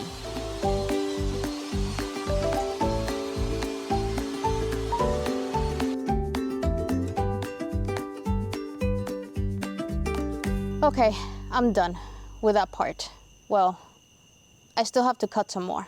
And you probably can't see me. You probably only see the shadow of me, and that's because it's nighttime already. I still need to make everything the same width. So everything's the same thickness and everything has a straight edge. But now I need to run it through the table saw to make it the same width. And I'm debating whether to do that with the door open. The problem is, Florida bugs are no joke. Like, they would just full on fly into my face, and I'm scared that happens while I'm running the table saw. It has happened before. Or to do it with the door closed, because I would like to get this done tonight. But then I have to deal with the mess of the dust. Or I can plug in the vacuum to it. I don't know. So out of all the wood pieces that I have, I found the narrowest one, and it is 2.5 inches. So I'm basically gonna cut everything down to 2.5 inches. Just look at all the bugs flying in here already. Oh, this is gonna suck.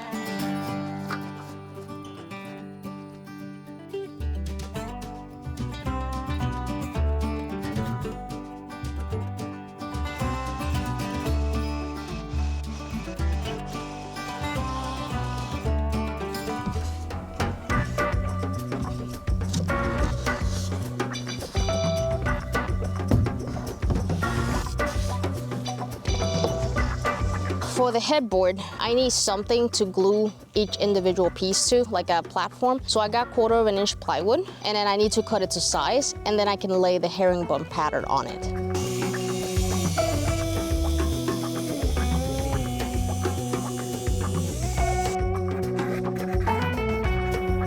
So it's kind of hard to explain what I'm doing here, mostly because I don't really know what I'm doing.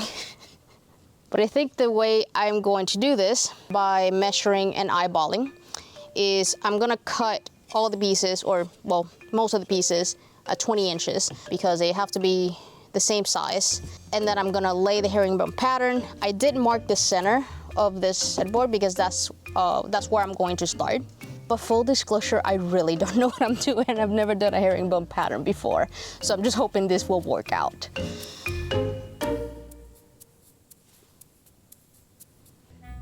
Man, you're a real survivor. So my goal is to cut everything down to 20 inches so that way every piece is the same length.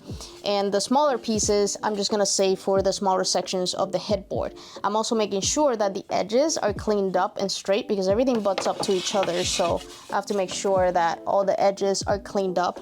I will try to cut off as many nail holes out as I can, but it's not possible to cut all of them out because again, it's pallet wood. So that's just gonna be part of the character of the headboard.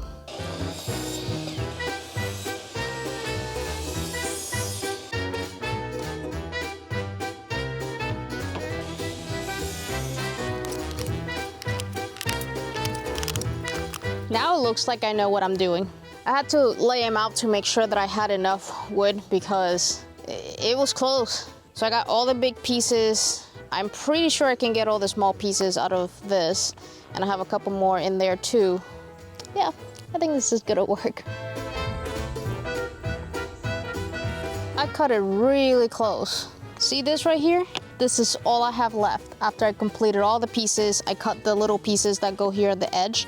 This is all I have left. And these are not even like good pieces. Like look, they're cracked. I was afraid I was gonna run out of wood. And I don't know how I managed to have exactly what I needed, but I'm glad I did. Okay, so now that I have everything rough cut, I have to sand every single piece individually, like the edges. Because I think the pattern will look better if all of the edges are kind of beveled, you know, or just kind of have like a little round edge around it. I could do it with a router, but I would need a router table because of how small these pieces are, and I don't have one. So, let me figure out how I can do this efficiently because this is a lot. So I have to sand the edge of each one of these, and the most efficient way that I can think of is by doing this rig over here. It ain't pretty, but I think it's gonna be efficient because I don't have to hold the sander with my hand. I can just hold the wood and just pass it through the sander, and I think that's gonna be so much more efficient. This setup was not perfect, but it was definitely faster and easier on my hands. The main issue was sanding the ends of each board.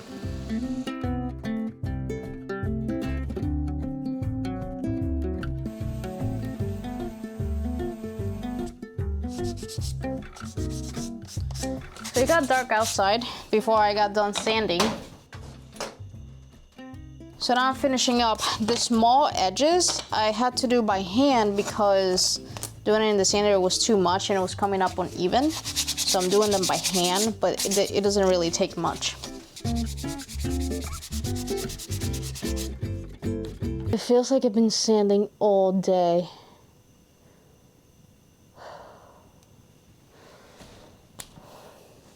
So now that I'm getting ready to lay this down permanently, I need to make sure that it's centered. I already drew the center line on the panel where this is going on. But then I put two pieces together, and with the speed square, I marked the 45-degree angle and I measured the distance between them. And then I make sure that the distance is equal on each side of the middle line.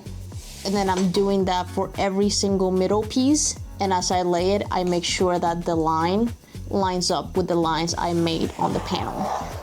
This technique, I found it from a short and it really helped me center this pattern perfectly.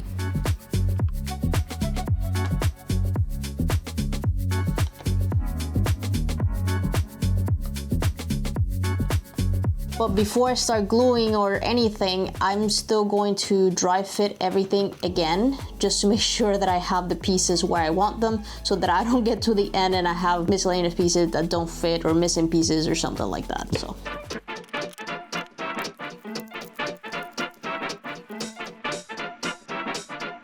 I'm a little bit nervous, I'm not gonna lie. Just afraid that it all doesn't line up at the end. I have everything marked. I'm gonna use wood glue to glue it down, and then I'm gonna secure it with nails. My original plan was to clamp it down and just let the glue do its job, but my clamps are not big enough to go across this, so I'm just gonna have to do nails.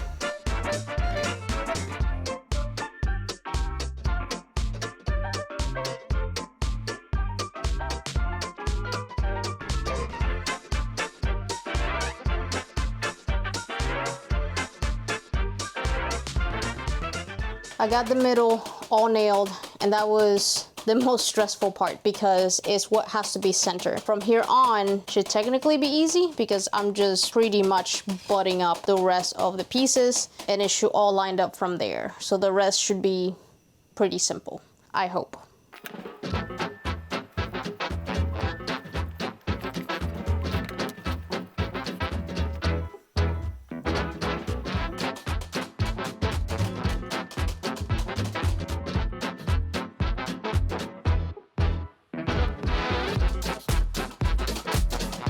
I actually find glue ups to be a bit stressful because I have to work fast, otherwise the glue starts setting, and if something's in the wrong spot, I might ruin my project. But this wasn't nearly as bad, mostly because I could work on a few pieces at a time. I was up to 1 o'clock in the morning gluing this thing though. This came out so good. I love it. I absolutely love it. I also don't know how I'm gonna carry it. It's kind of heavy. I also did 1/4 inch plywood as the backing, and that's kind of flimsy. Another thing is, because I did nails, they stick out of the bottom, which I knew was gonna happen, and I have like, I think the smallest nails I can get because I made this all very thin. And since I had a platform down here to make this flat, naturally it got nailed to an extra piece of 1/4 inch plywood. But I'm thinking I'm just gonna leave that as the backing. Little issues, nothing too serious. I just gotta figure out how I'm gonna carry this out of here, outside, so that I can cut it, because it's more comfortable to cut it outside than it is to cut it in here. Nope. This is heavy, and it's awkward, and I need Tony. This is going to be interesting, isn't it? Yes. And then just be careful with your step when you come out.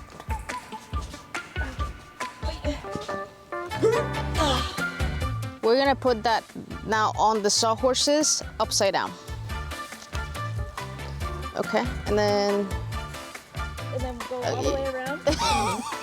I feel like we're doing this the hard way, but I think we are, indeed. Okay. okay. And then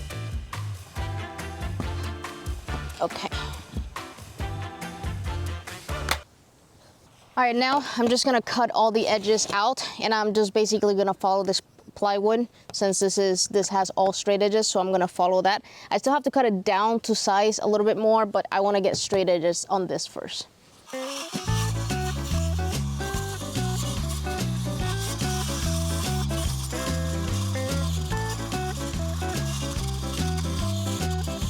I was gonna leave that on, almost like a protector, because look at all the nails. This is lack of planning on my part, but this is the back that's gonna go against the wall. Just gotta see if there's a way to like cover it or something so nobody pokes their hand if they move the bed or anything. But if anything, it's gonna be against the wall, so it's not a big deal. Ah, it's gorgeous. Gorgeous, gorgeous. Wow. I'm impressed. So for the frame that goes around the headboard and the legs, I'm using 2x2s, and then I'm going to cut inside of the 2x2 so that I can fit the headboard inside like this. And I'm doing that using the table saw. While I did the first piece, I realized that I don't want to go all the way down to the bottom of the leg, so I need a stopping point. So what I did is I drew a line on the wood and I drew a line on the table saw to line it up where I wanted the blade to stop. But this first piece I'm gonna have to redo because I went a little too far with the blade. Misty, let me see your toy. Up. Good girl. Hi, Indy. Hello. Hi. Hi, Indy. Oh my goodness. Oh my goodness. Up. Well, that's Indy. You haven't seen him before. He usually doesn't come visit much. He doesn't like me as much as Misty likes me. Hi, Misty. Up.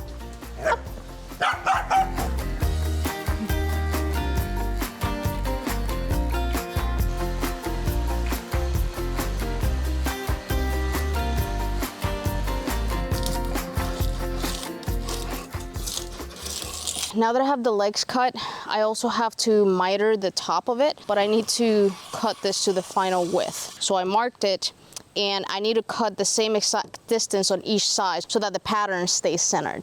Off camera, I have measured this like 13 times because I cannot mess up this cut. This is the last cut. If I cut it too small, the end of this video would just be me crying in a corner.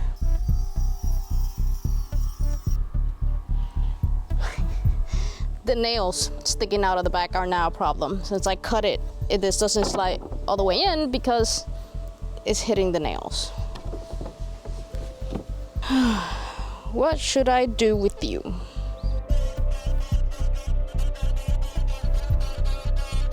Maybe I should do that with the rest of the nails.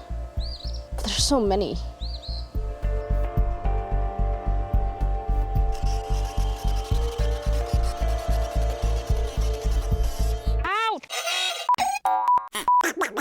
Ouch! Ouch! I think one of the hot nails hit my finger. I'm not cut or anything. It just felt like really hot. So I think these get really hot when I cut them. Ouch. That hurt. Okay, I'm gonna try that again. Hopefully that doesn't happen.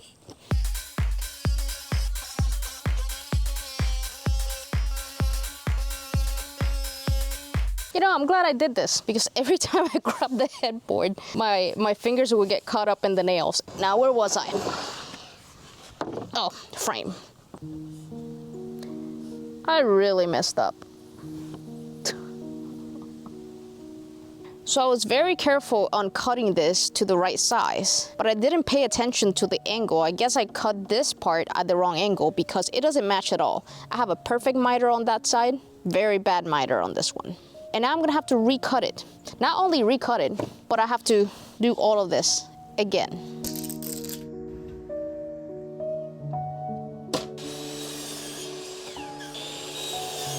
I think I got it this time. Miters match. I'm honestly not sure how I'm even going to secure all this. Like, I don't know if I should nail it, if I should glue it, both. But I don't wanna do anything until I build the bed frame, because this gets attached to the bed frame and I wanna make sure it all goes together before I like permanently attach the headboard all together.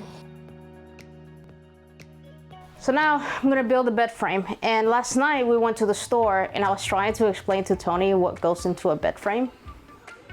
So for the bed frame, you have the frame, right? You have the headboard, and in the middle, you have the spine, which supports, you know, some of the main weight. You have the stiles all across. And then that's the anatomy of the bed. I took my eyes off of her for 2 seconds and I lost her.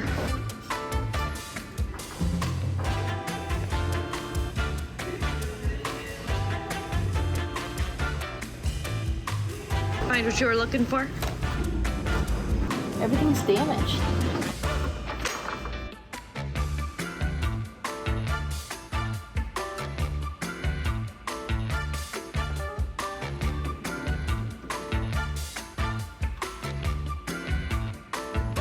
This is pretty. Yeah.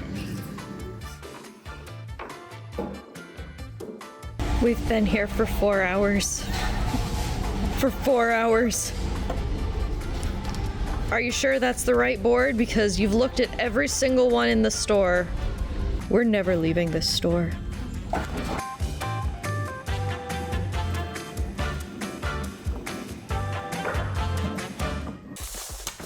So I've never done this before, so bear with me. I did find a pretty helpful tutorial online, so I'm gonna give this a try. I did all of my own drawings with the sizes I need, and the first thing I'm gonna do is I'm gonna cut the sides of the frames and the legs and put them all together.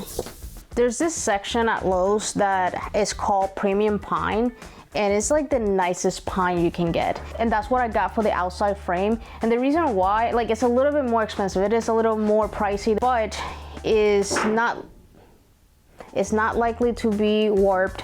Usually doesn't have any knots, and it looks like it's cut to size, like the edges are straight and things like that. So that's why I wanted to get that one, because it would save me a little bit more time rather than shaping everything to size or getting, you know, like warped wood, because this part I really needed to be straight. So I got the pretty pine.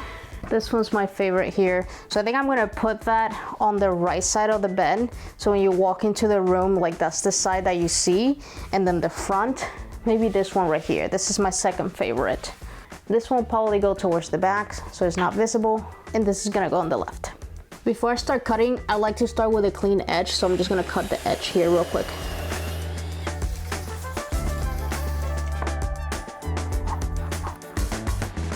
To make sure that they're both the same exact size, I like to cut them together.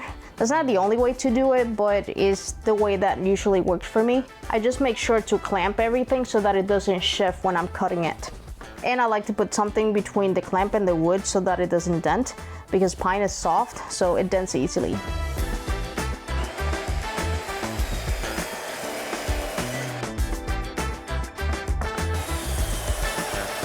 For the front legs, I'm gonna use 2x2s, which is the same thing that I use for the headboard. I'm doing pocket holes on the front and the back rails so that I can attach it to the legs. I'm also using this as a spacer. This is, I think, about 1/4 inch or so. I'm using it as a spacer because I don't want this to be flush with the leg. Looks better in my opinion that way. And then I'm gonna clamp everything down and put the pocket screws. And I'm also gonna pre-drill into the wood so that it doesn't split.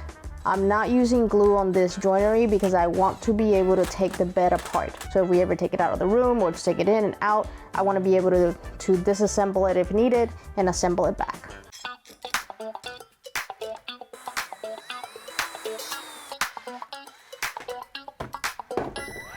The thing moved.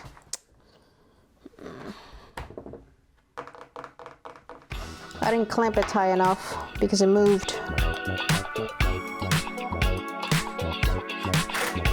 Now it's not going anywhere.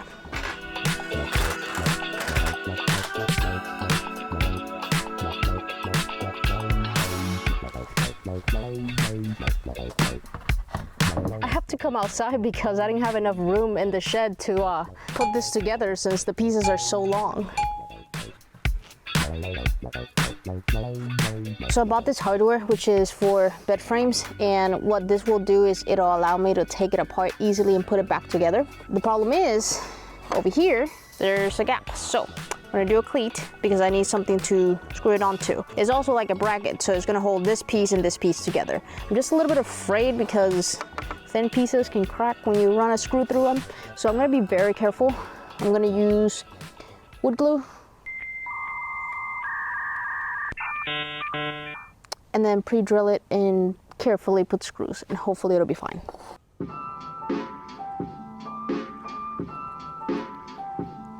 I'm also making sure to line them up where I don't run into the pocket screws because they're right there.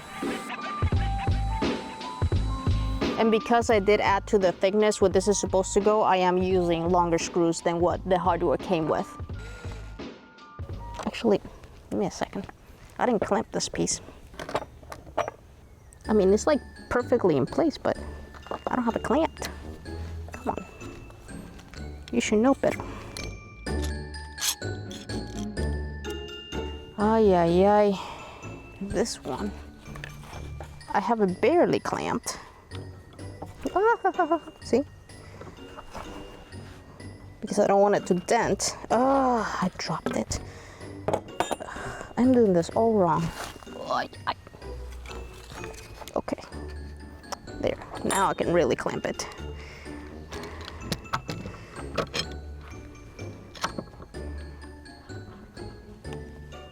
Now we're good.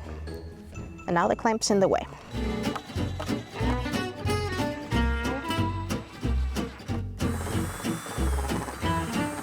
So this is supposed to go. Did I screw this up? No. I might have screwed this up. Why is this not going through? Oh, first of all, it doesn't even go there. Did I put them in the wrong spot? No, wait. No, it's fine. It's not supposed to slide out. Hopefully this is correct. If not, I'm in trouble.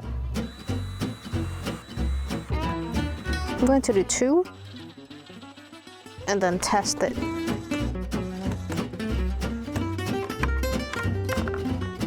Oh, there you go.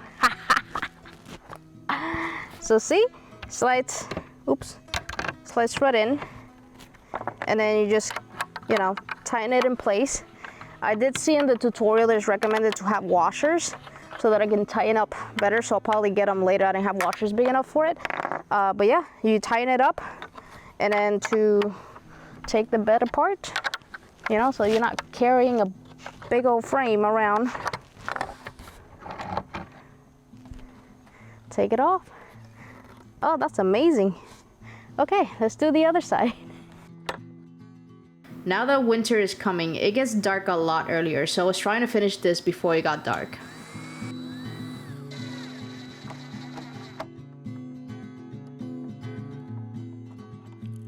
Just like the first leg, I was really struggling to get the adjustments just right, and it was really frustrating.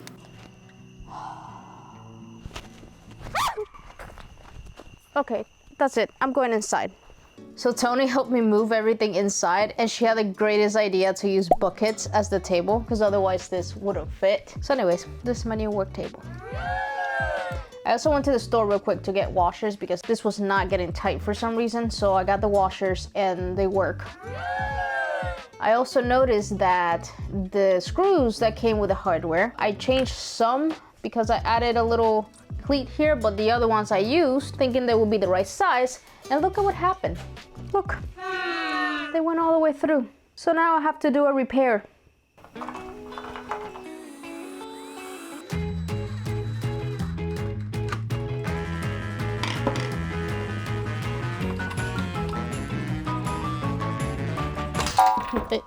Oh, there you go. So now I'm gonna cut the cleats that are gonna go on the side rails, and then that's where the slats that hold the mattress are gonna go on top of. I'm doing it out of a 1x4. They don't need to be that wide, but I did a lot of measuring when I was drawing this, and because of how high the mattress is that I have, it's a 10-inch mattress, and how high I want the bed to be, that was the best size for this. It's like 6.5.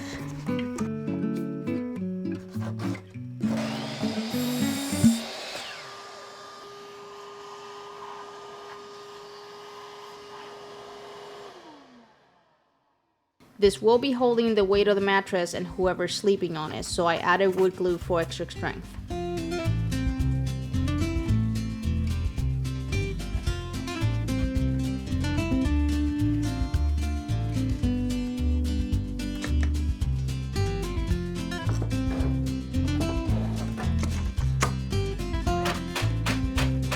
I had to bring the sawhorses inside because doing this on the floor was not working out, and the glue was dry and this was not staying straight. So anyways, after the glue, I just put a few nails so that I can hold it in place, but I'm gonna also secure it with screws. So this should be pretty solid once it's dried up.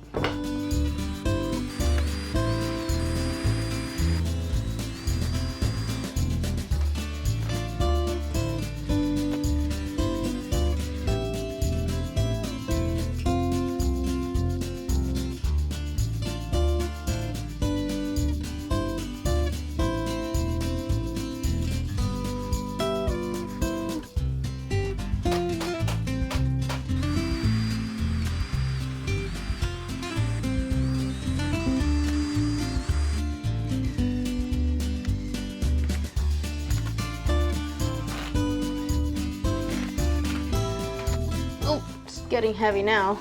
So the rest of the pieces I'm gonna cut tomorrow because I want to assemble the bed first, and that'll give me a good measurement of all the slats and how many I need. So I'm just gonna do that tomorrow after I assemble the bed. Seeing it in the room where it's going to be is so amazing. I love it. Like, I love how this turned out.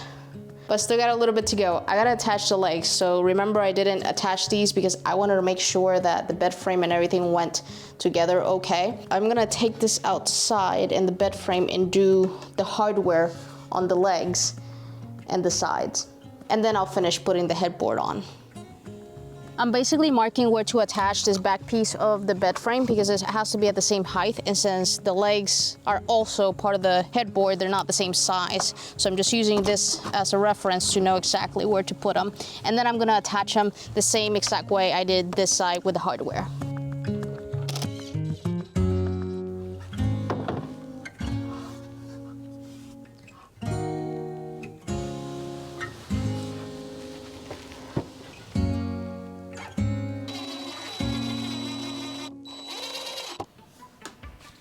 Are you comfortable? I'm laying on the bed. Soon, very soon. The washer goes on the outside of the thing. Yeah, preferably. Seems, I mean, these are loose still, but it actually seems solid, yeah. Huh. I'm impressed. I don't know how I pull these things off, but I do sometimes. Yeah, could you hurry up and finish that bed? I want to take a nap. All right, let's try to do this quick. Okay. Where are we going? We're gonna slide it in. Okay. Okay. I'm in. Are you in? Barely. Get your mind out of the gutter. Slide it in nice and slow. Oh, look at that. You must have adjusted it. Well, I put cleats over here so it can be at the right stopping point. All right, now I gotta figure out how to permanently attach it. So after Tony helped me put the headboard in and I finalized trimming the top piece because I needed to cut it down just a little tiny bit. I remember that I needed to sand this before I put it together because it's easier. So I took it out and now I get to put it back in again. I came in here because it rains every 10 minutes for like a minute. It's ridiculous. Like a cloud comes, it rains, and then it goes away and the sky is clear. And 10 minutes later, it repeats. And this is about the third time that I move everything in here and then take it back out. And this is a very tight space. Like I am edge to edge here. That's why I was working outside. Okay, let me try this. Ouch, sorry.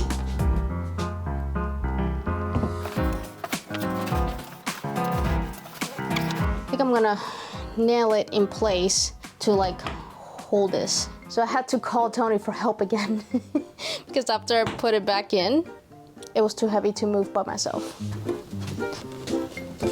I think I can handle it from here. Are you sure? I hope so.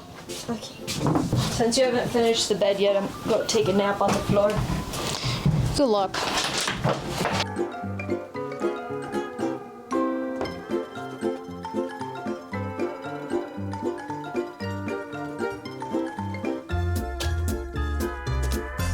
Just making sure that they're the short nails so they don't shoot out of the other side.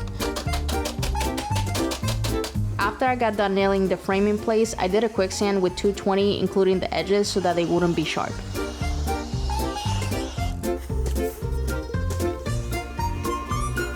It's almost there. It looks so good. I love it. Like, I absolutely love it. But I have a little bit to go, not too much.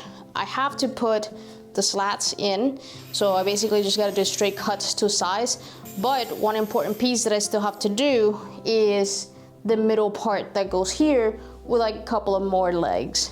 But I'm gonna cut these first because I need to measure the height and it's easier if I just have these on there.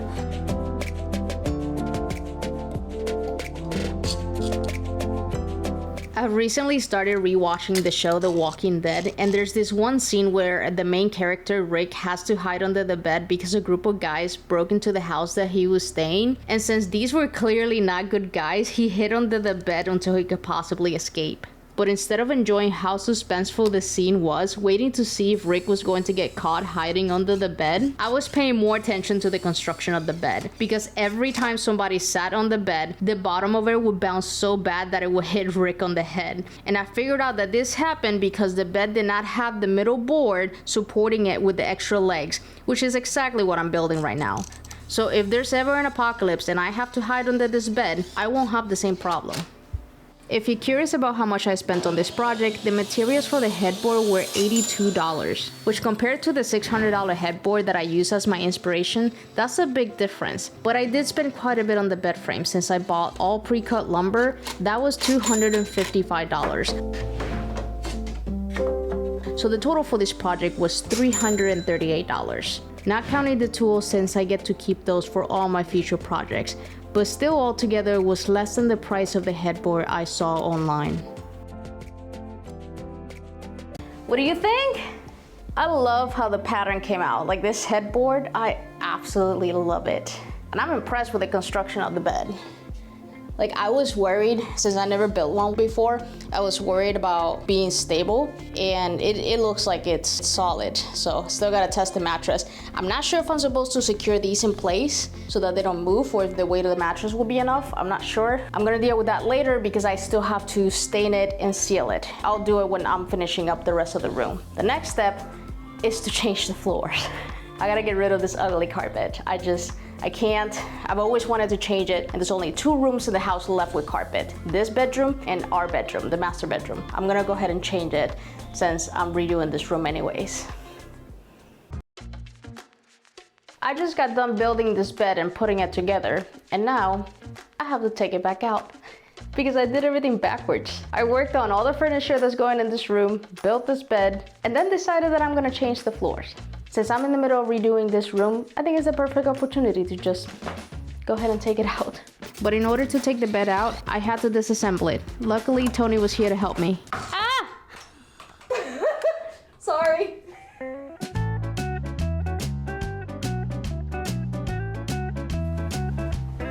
So the carpet runs into the closet, so I might as well take all that out and run the floor also into the closet.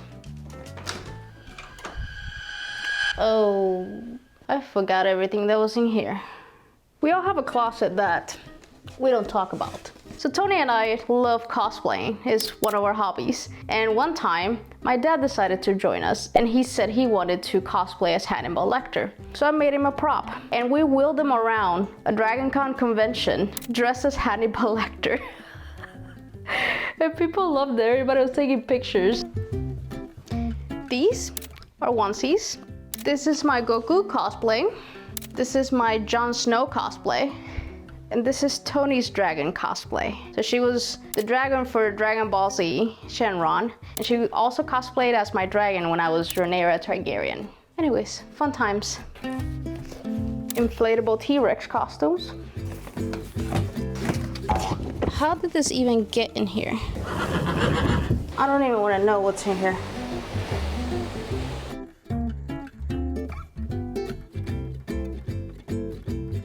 I guess I can start in this corner.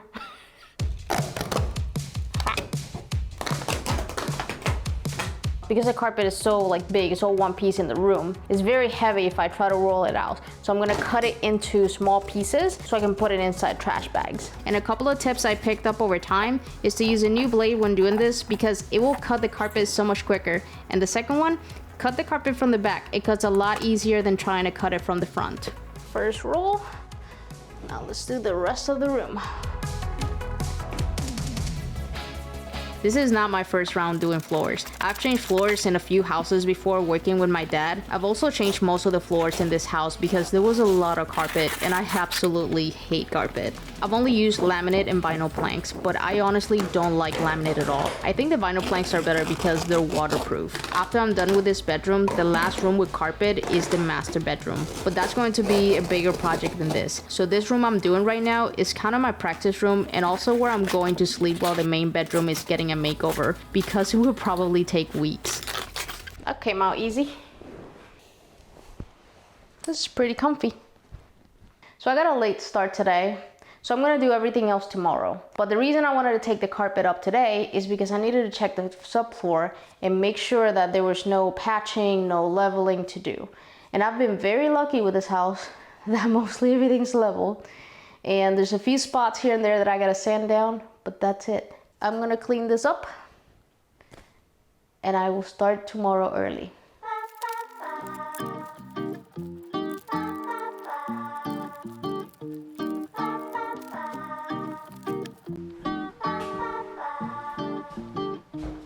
It's really echoey in here.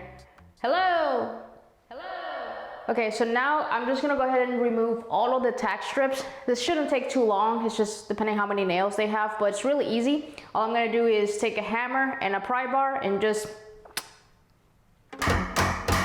Whoa, that's loud. I'll be back.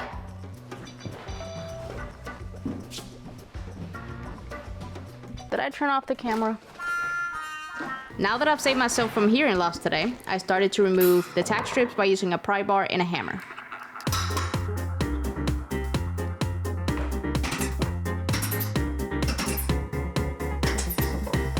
So the trick I found to doing this is to use this part right here and nail it where every nail is, and then just pry where the nails are. And that way when I lift it, this doesn't like split if I do it right where the nails are. If I do it in between the nails, see, it just breaks off because the nail is holding it down.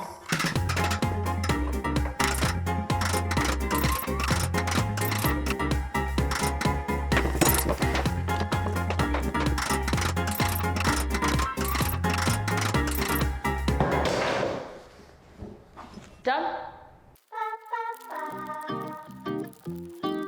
So the underlayment, when they put it down, they put it with staples, so it leaves these fuzzies behind. But I gotta get the staples out because they're sticking out of the floor, and that would affect the floor I'm putting up. To take the staples out, I either use the pliers or I use the multi-tool if I can't get it out with the pliers.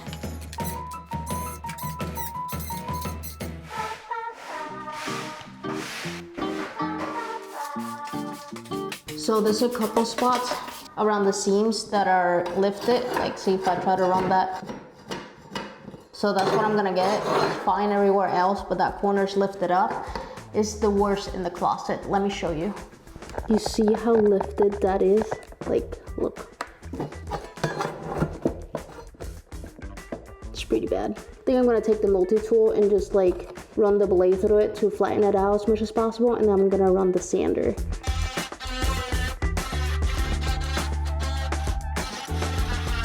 Many of you have recommended that I attach the vacuum to the sander so that it doesn't make a mess.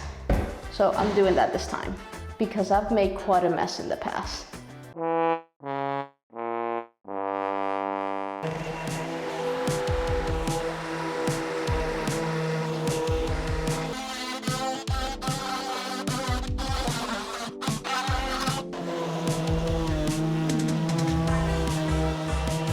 So I try to level this out, and for some reason this edge was really soft, so a lot of it came out. Now there's this big old gap on this seam, and I'm not comfortable laying the floor over it because it's like the edge of the floor ends up there. It could just kind of dip. Anyways, I gotta patch it, is what I'm trying to say. I was trying to catch all of this yesterday, but I didn't. So I'm gonna patch that. It's supposed to dry quickly. So what I'm gonna do is I'll kind of lay the floor, leave the closet to the end.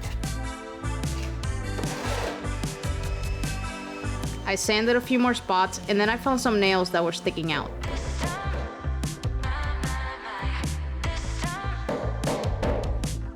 So for the color, I'm gonna be using a nice light wood tone. But the reason I got a late start yesterday is because I left picking out the floor color to the last minute. I had some floor samples, and I had bought a box of floors to test out the colors to see if I liked it. After I finished everything and it was time for me to decide on the floor, I realized that I didn't like any of the colors that I picked. So I went to Lowe's, and I spent quite a bit of time there as usual. Can you hold this for me? And I picked out a new color.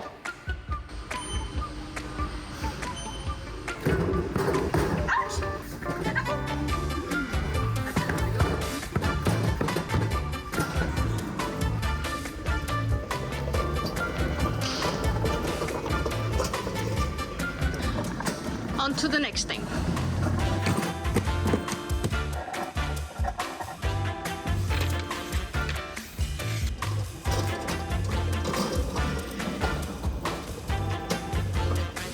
We loaded 12 boxes of floor in the cart, got it in the car. I got here, got one box out, looked at all of the flooring samples and the new color I picked, and I didn't like it. So then we went to Home Depot. So I got two colors from Home Depot, brought them here, but I didn't like them either.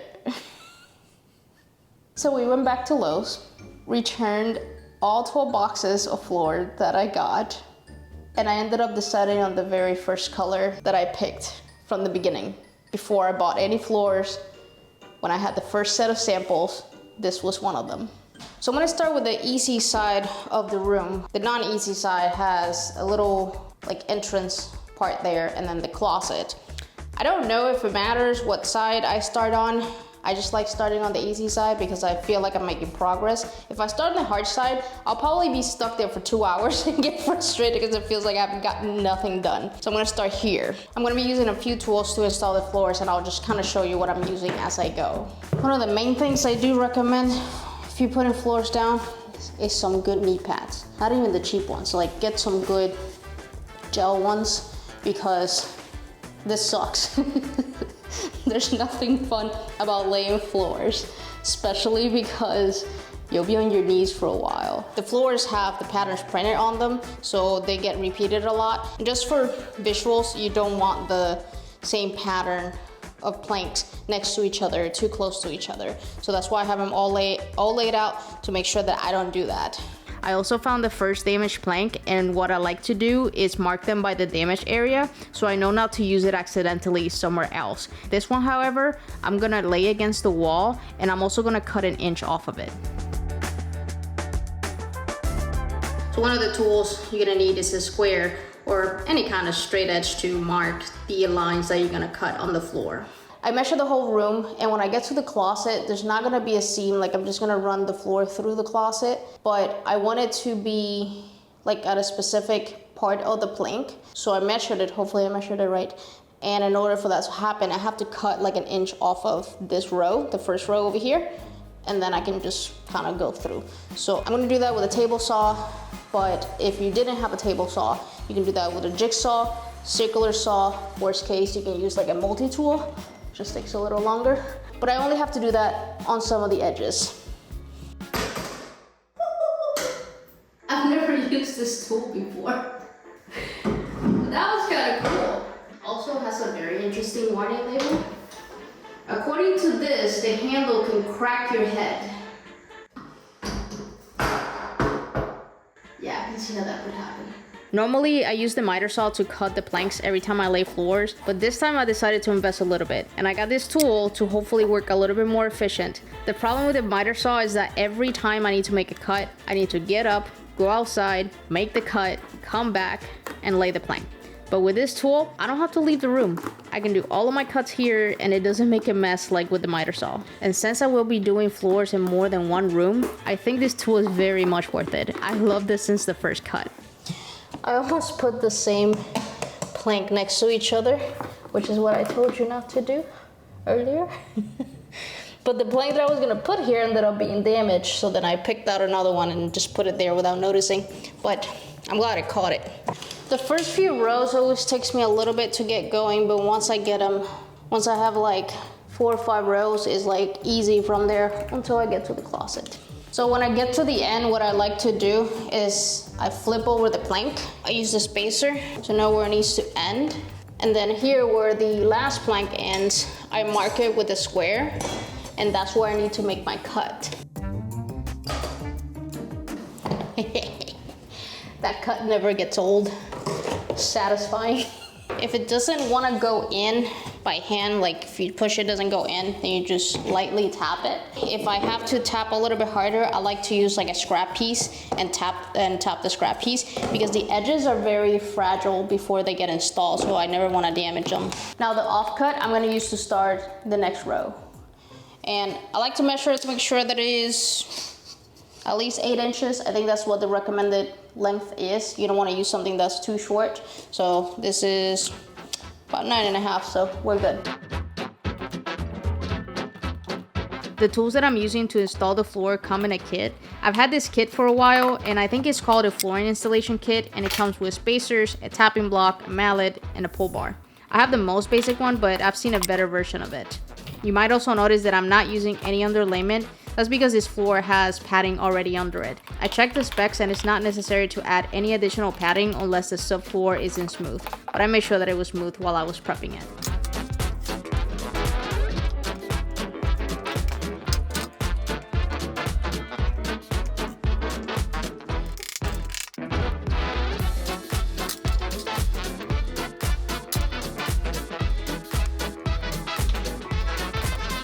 Sometimes I run where like the last piece there is like a little bit too small. That's the Velcro of my knee pads, sorry.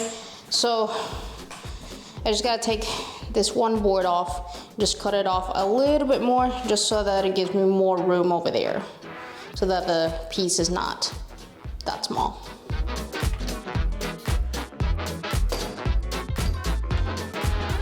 Sometimes it gets dusty and you don't want like dust or debris to get into the little grooves. The spacers that you see me using are used to create a gap between the wall and the floors, and this allows the material to expand and contract with temperature changes, and it prevents the floors from buckling in the future. So I always check for gaps. You see how there's a little bit of a gap there? I can fit my fingernail there. Also, a lot of times you can notice when there's a gap, this doesn't fit flush. You can either just try to push it in with your hand or just use a tapping block. Now it's flush with the floor, no gap. See how that's damaged there? You can also feel it. I think overall laying vinyl plank flooring is simple, except for the tedious cuts, which I will get to when I get to the closet door and the entrance door. But it is really exhausting. It's very hard on my body, especially my back, so it's not my favorite thing to do. I take a lot of breaks in between, and I always feel like I'm really slow at it, but I get it done eventually. So I just ran into the first funky cut I gotta do. Let me show you. This right here is gonna be covered by quarter round, but this is not. So I have to, with the multi-tool, undercut this part right here so I can slide this in.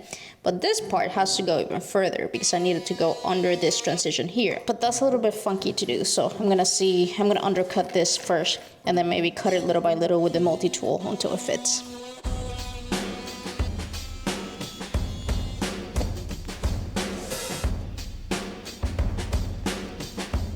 Alright, so I'm almost there. So I need to cut it here a little bit.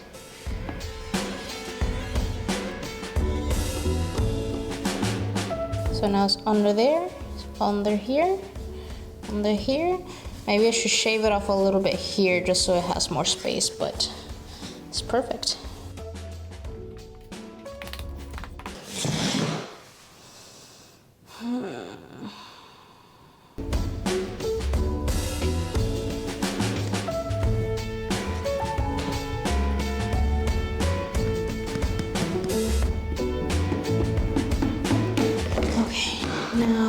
Oh, I gotta do a very interesting cut in here. Oh, My next cut, I have to cut it to where there's a thin piece here, so it'll be full size there, thin piece here. And then it kind of has to wrap around the closet because it's gonna continue into the closet. And it also has to go under this trim and under the door jamb, like I did over there. But that's going to be tomorrow's problem because I am tired. It is getting late, and when I am tired, I start making a lot of mistakes. And usually these cuts are the ones that make me lose my patience. So I'll do that first thing in the morning, after I had coffee, and everything should be good.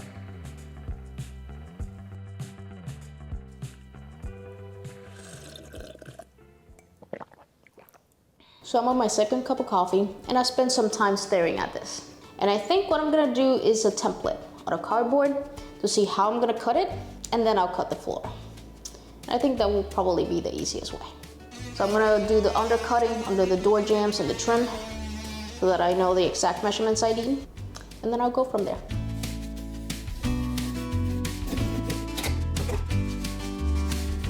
This is good over here, but then I have to leave a little bit more meat on there so that it goes under.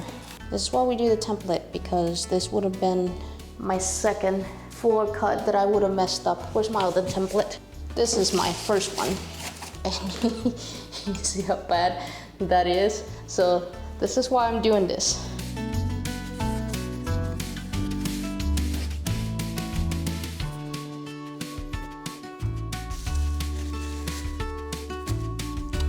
Oh. That's gonna work.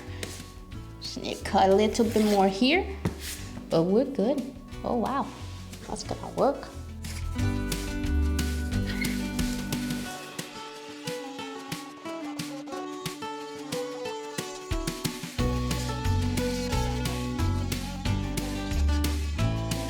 This would have been easier with a jigsaw, but I was too lazy to go outside and get it.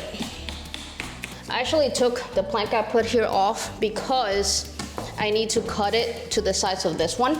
I wanted the cutout that goes around this to be right in the middle of a plank so that I have some meat over here, some meat over here.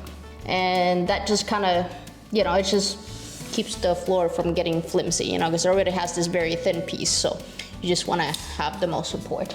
But I think that's how it's supposed to be. Okay. Go, go, go, go, go. Oh. Okay. You stay there. I don't have time for things breaking. Maybe, yeah. Oh, I think I kind of got it.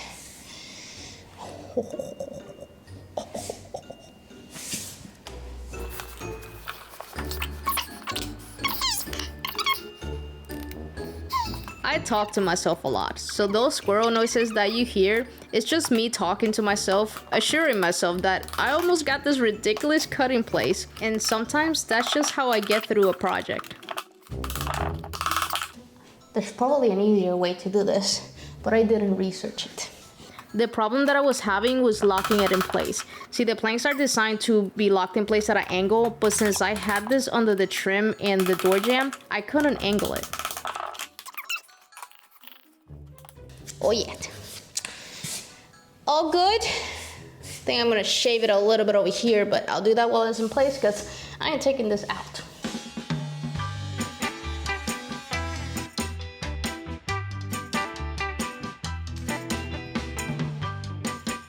Now the other side, which I'm pretty much gonna do the same I did here.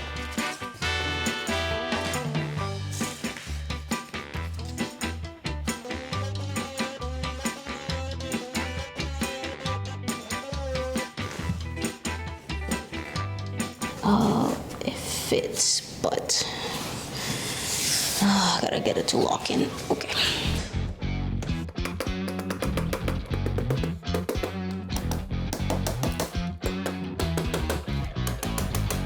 Why are you being such...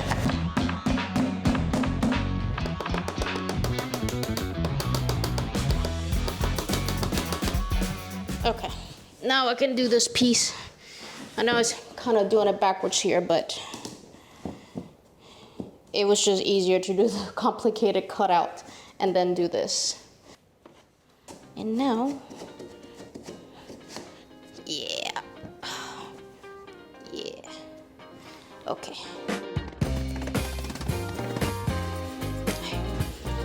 Alrighty, okay. The rest should be easy. I don't have a lot to go. I just have the closet, so this part over here. I also have that part to do.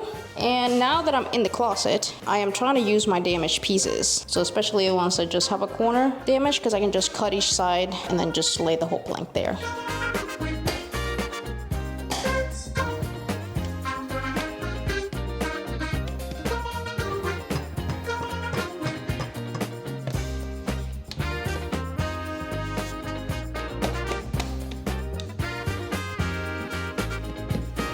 So much for not taking the transition out, and it ended up coming off.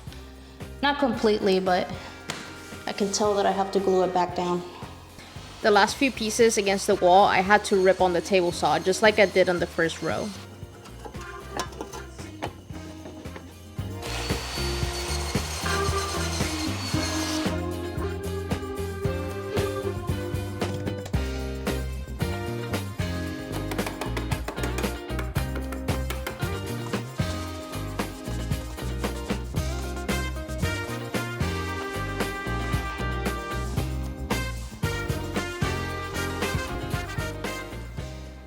I'm enjoying the new floors. I love to like stare at a room with like brand new floors. I don't know why, but it looks so pretty.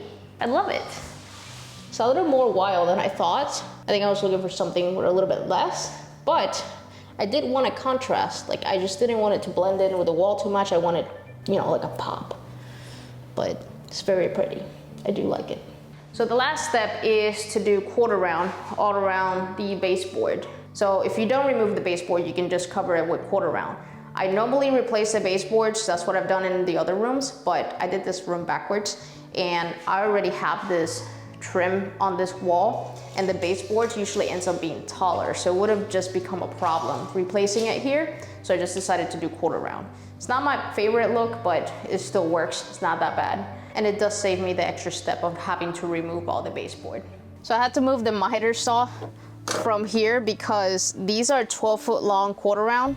My countertops are not that long on either direction, so I had to move it out so that I can actually move this where I need it. It's really hard to get the tape measure to stay in place when I'm measuring something that small, so I'm just taping it there so it doesn't snap off, because I need to go really far.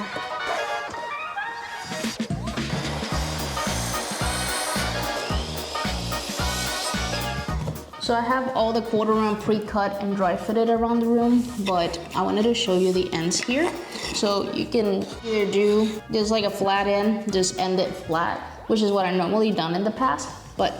And I saw online that you can do this little fancy end cap here, just like that. It just makes it look a little bit better. It's actually fairly easy to cut. Takes a little bit of time because I have to glue it before I install it. So I think I'm just gonna glue it with CA glue, so that should be the fastest way. And then I gotta paint all of these pieces. I normally paint them before, and that is the easiest thing to do because you just paint the whole stick instead of like all of the individual sticks all cut up into little pieces. But I'm doing this bedroom backwards, so I'm just keeping up with that streak. To cut the little end cap, I cut the trim at an outside 45-degree angle. Then I cut another piece the opposite way, but also at an outside angle. And then I did a straight cut on just the little angle piece.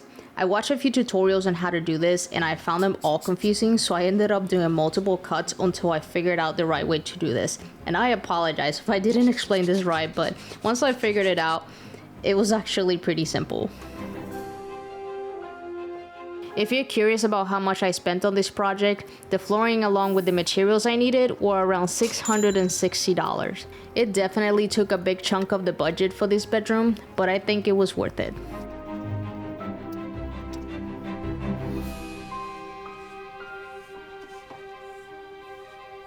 When I started laying the quarter round, I noticed that the paint was a lot brighter white than the baseboard, but it didn't bother me enough to repaint everything. The floor came out amazing, and it looks a lot better than that ugly carpet.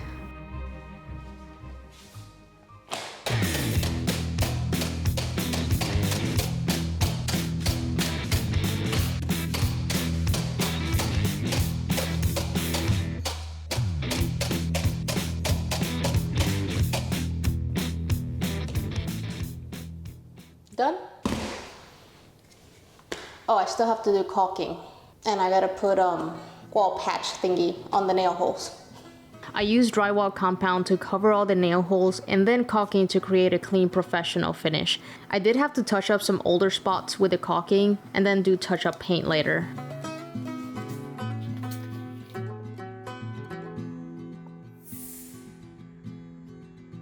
The next part of this project will be to put this room together, so I will have a final review for you very soon.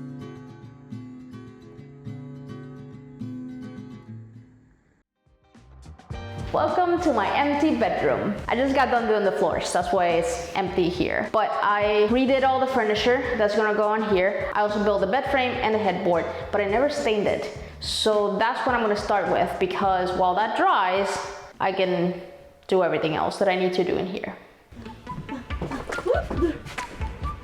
Okay, we're just, we gotta rotate it. This is as far as I can go. I need a little more. A little more. Hold on.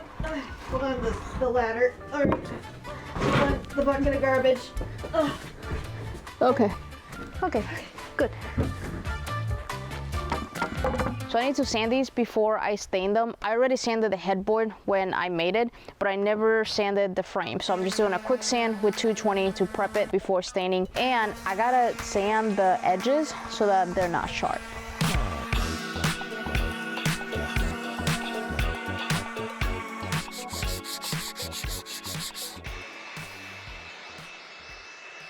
Let's talk about stain colors. My current nemesis. So I refinished a small dresser that's going to go in this bedroom, and I had the hardest time finding the right stain for it, because every time I would try a stain color, it just wasn't what I wanted. I also did this whole thing backwards. I should have waited to refinish the furniture after the floor was there, just so I could match the furniture to the room rather than the other way around. Anyways, I ended up using Puritan Pine on the dresser.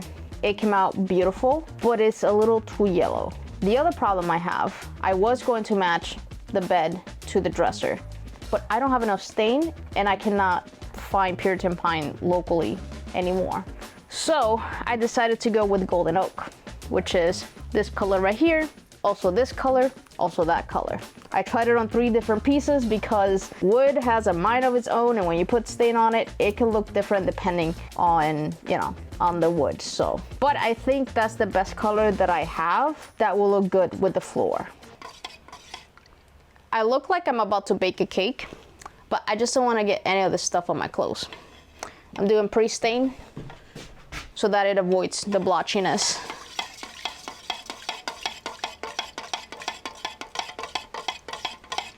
And this stuff smells pretty strong, so I'm just gonna wear these for now. It's not that bad when I do it outside, but when it's like in here, it's like the smell is concentrated, so it's really bad. Gloves. I forgot gloves.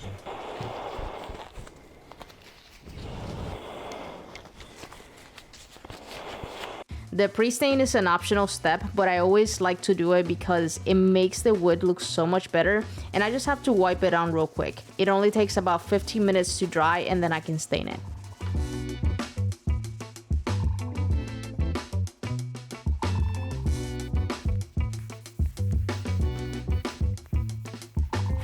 Now that the pre-stain is dried, I'm going to try some Golden Oak. I should have stained this headboard while it was laying down on its back because it would have been easier to get into all the crevices. When I'm done with this project, I want to share how much I spent overall in this bedroom and compare how it looks against the original bedroom and the $400 makeover. So let me show you where we're at. For the accent wall and the furniture restoration, I ended up spending over $200 for each project. The bed frame and the headboard was over $300 in materials.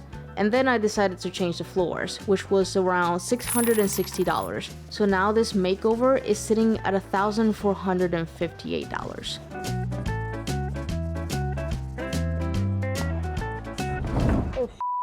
Oops.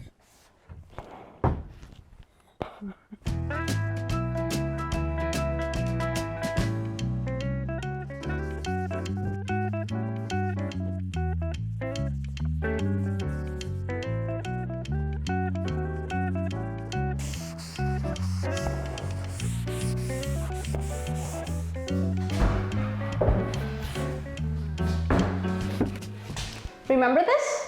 I'm putting in some of the furniture in because as I've been working on this bedroom, the room that is connected to this bedroom and the office, we call the library because that's where all Tony's books are, but it's not a library anymore.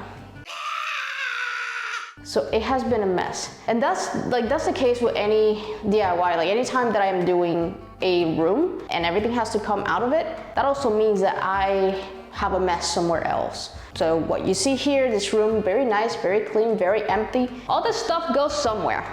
And it sits there for weeks and it drives me nuts. Anyways, I'm bringing some of the stuff in so I can make some space to at least walk around. Since the bed is not here yet, I think it's probably the right time to change the light fixture because there's nothing in my way. Can you see me? I don't know if I'm in frame, I can't tell. But you see, it's not really the style I'm looking for, that's all I'm gonna say. So I got this really cool one that is both a light fixture and a fan, but it doesn't look like a fan. Look at this. Isn't it so pretty? And look, it has a fan. It's like a clear fan. That is so cool. So you can't even really tell. And then it's also a light fixture. Now it's the wrong color. It's too light. So my plan to make this work is to stain it. I think this is bamboo. Is it bamboo? I don't know. Possibly. but I think I can stain it the same color of the bed and then it'll match better. I should probably take that light off first though and make sure before I stain it that this is gonna work, because I've ran into some interesting situations with light fixtures in this house.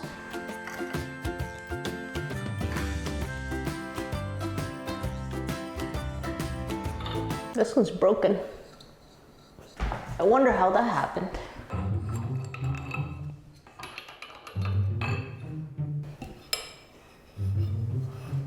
Does this come off?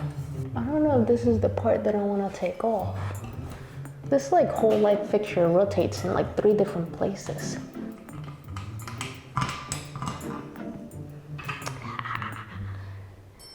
Okay.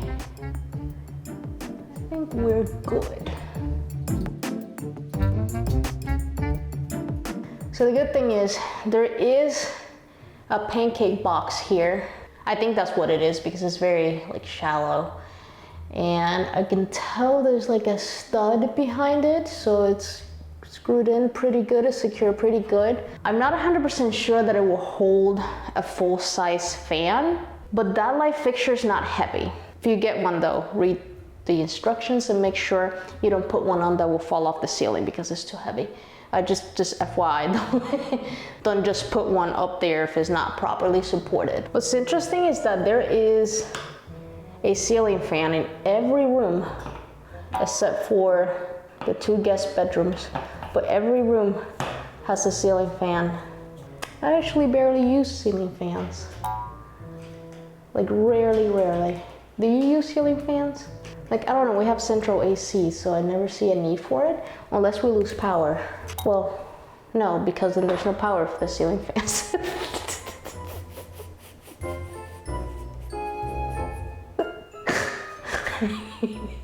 Okay, I'm done talking.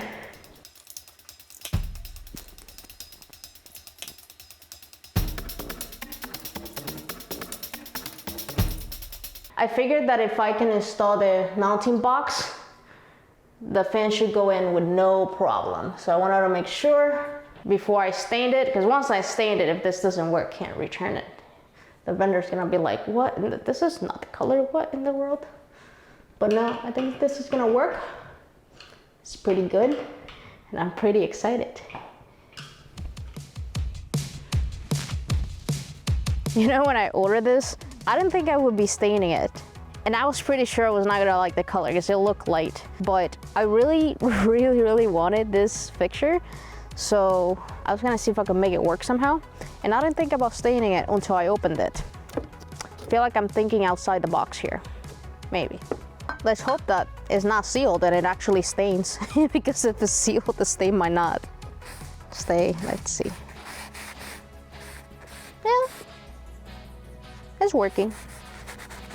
It's just to make it a little bit darker, you know? Like, it doesn't have to be dark, but I do have to go through each one of these individually on the outside and the inside, which means I have to stick my hand in there and try to stain each one.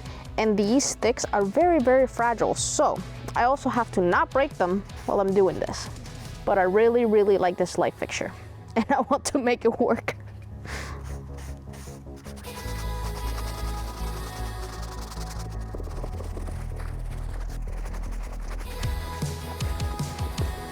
You see? So that is the stained side and the not stained side.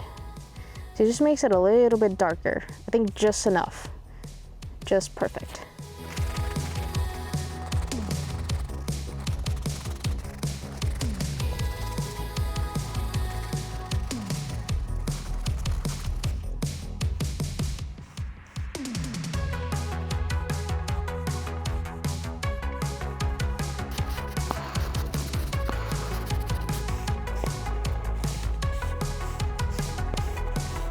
Now the tricky part is gonna be staining the inside of it. Because I can't see what I'm doing. I wish I have like a glove that is also like a stain pad. I think there's a thing. I want to say I've seen it, but I'm not sure. I'm sorry, you probably can't understand anything I'm saying. I'm sure Tony will put subtitles. Sorry, Tony. I wonder if it'd be easier with like a brush. Let me get a brush. Maybe a brush would be easier. Yeah, I think a brush was a good idea.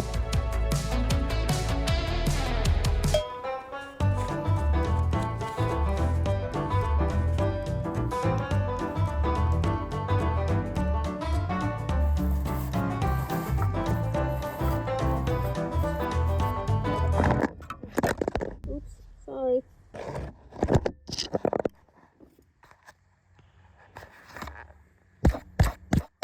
Sorry. What do you think? You can see it with the bed too. So I had to bring the bed in because it's cold outside, and with the temperature changes like all of a sudden, I'm afraid that the wood will warp. And if you're not familiar with Florida weather, it is winter in the morning. It is summer for the rest of the day until the evening, and then it goes back to winter late at night. Okay. Let's hope that I can do this by myself. Turn on the light switch. The other one. There you go. I like how it has a sound. Beep. Okay, let's try the fan.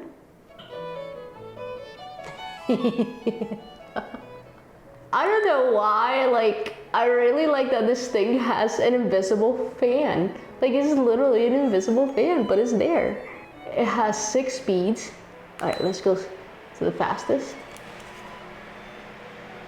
Oh, wow. And it has a reverse button. So you can, like, reverse it? I don't really know the benefit of that, but... That's so if you fart, it'll carry it out the room faster. Well, you didn't have an answer. I'm pretty sure that's not the answer. But you know what? I'll take it. Now it's spinning the other way, but I don't feel the air here. So you know what? Let's leave it the other way. This is really cool, and it has a timer, and I am in love with this fan and this light fixture, and I'm gonna steal it and put it in our room. I love how the color came out. Like, it is perfect. I was gonna be so sad if I didn't get to use this light fixture. I love it.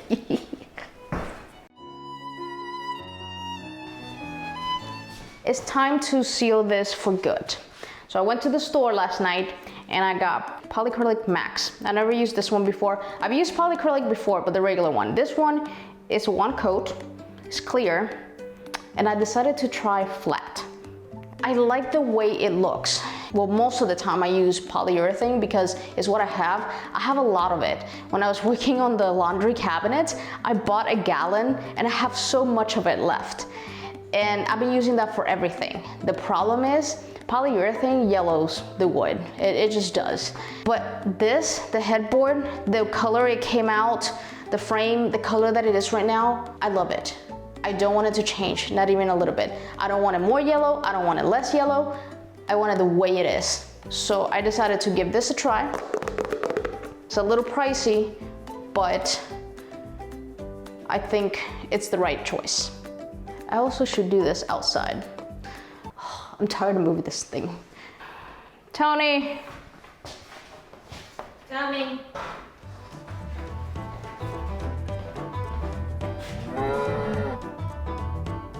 What? Did I interrupt you? I'm sorry. I'm not in the mood.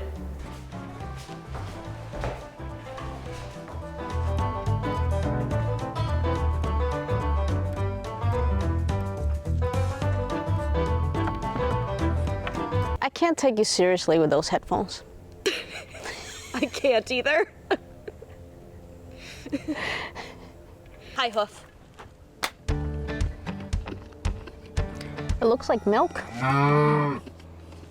So like I mentioned before, I've used polyurethane in most of my recent projects and I've gotten pretty good at it to the point that the final finish is always very smooth and it looks almost like factory finish perfect. The downside of polyurethane is how strong the smell is, and that is a little bit of a process for me to get the right finish. Between the sanding, the multiple coats, and the drying times, it turns into a multi-day process for me. I can't tell which one I've apply the coat or not. It is like really clear.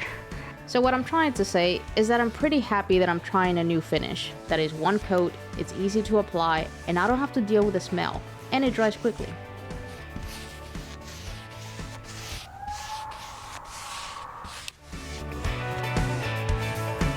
It really does dry flat. Look, I just did that side, but this side is already dry. Look how nice it looks. Just, you know, looks natural. I love it. I love the natural look of the wood. I love it. And I don't like the shiny, so I usually never use semi-gloss. I always use satin because it's an in between, and I feel like it gives it protection. But since this is not like a surface or anything like that that is gonna be used like as a table, I'm comfortable doing flat, and I'm comfortable doing one coat because this thing says it's one coat. So let's trust that it'll hold up.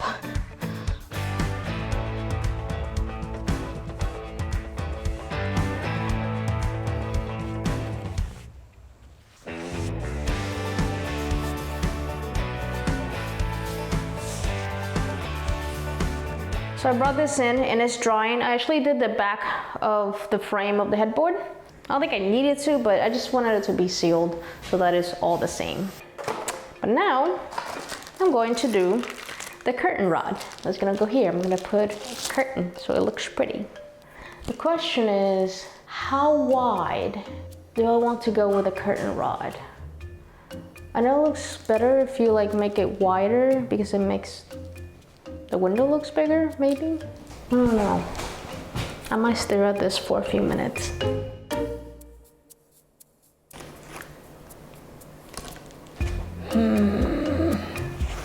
After staring at this window for a few minutes and some visual testing, I googled what the right distance should be, and apparently it's between 4 to 10 inches. So I went with 8 inches of overlap. I like to do a lot of things by myself, but I tell you there are some things that are a lot easier when you have a helper, even if it's just to hold things. But even if you don't, there's usually a way around it. And I'm glad that when I do need help, I have Tony.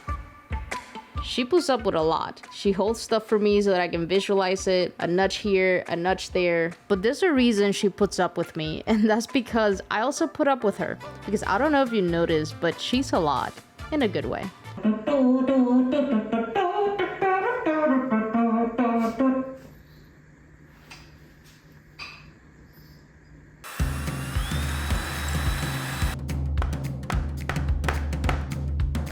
I have to bring the hammer, but I don't want to go outside.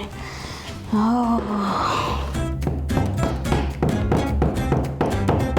And I'm gonna need touch-up paint.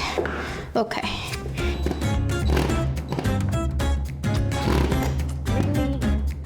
This is supposed to be simple.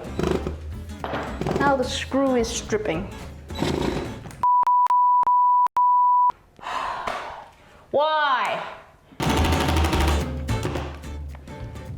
There.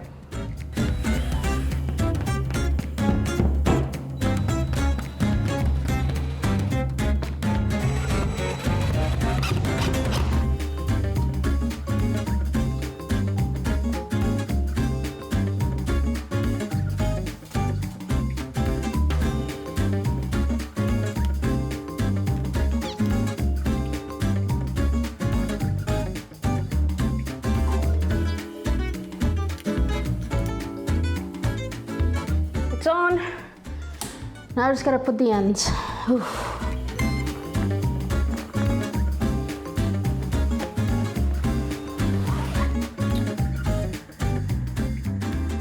Kind of makes the window look bigger than what it is, doesn't it? They're a little wrinkly. Actually, they're a lot wrinkly, but I will try to get those wrinkles out, so don't leave me angry comments yet.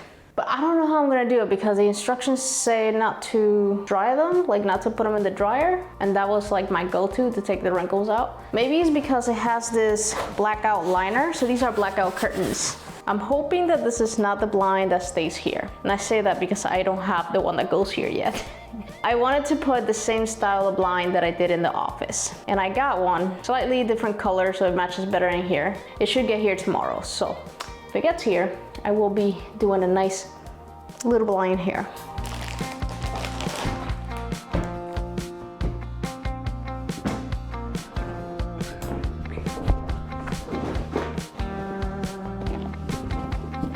I'm like really excited because I can see the room coming together. And it's so nice.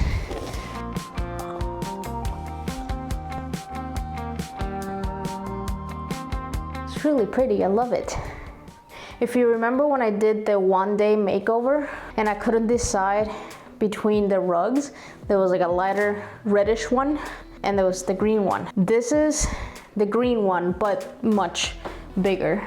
Okay, the rug is also wrinkly, so I think this one I am gonna throw in the dryer for a few minutes, try to get the wrinkles out before I put the bed together, because it's easier to lay this rug here before I put the bed together.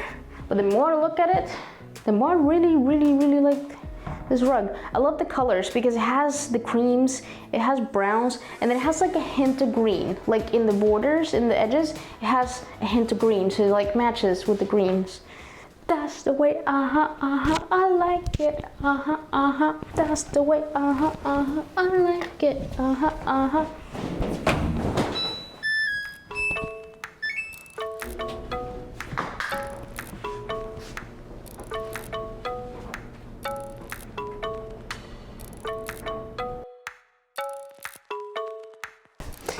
If you remember when I made the legs, I secured them with like one screw, but that wasn't good. It was kind of wobbly. So I ended up reinforcing it with wood glue, and I did 2 screws instead of just 1.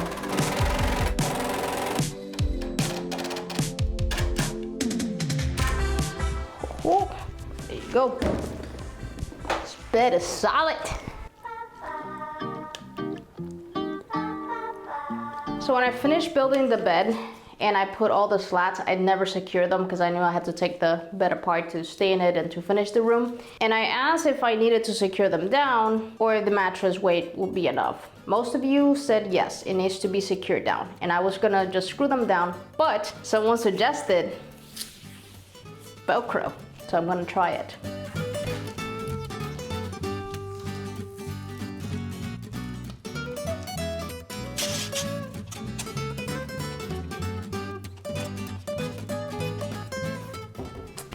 I think that's gonna work.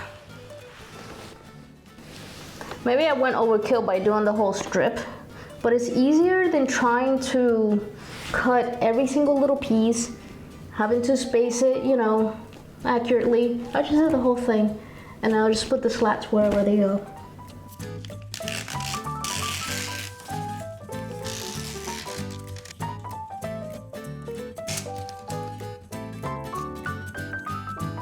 All right, so now I just gotta do the little ones.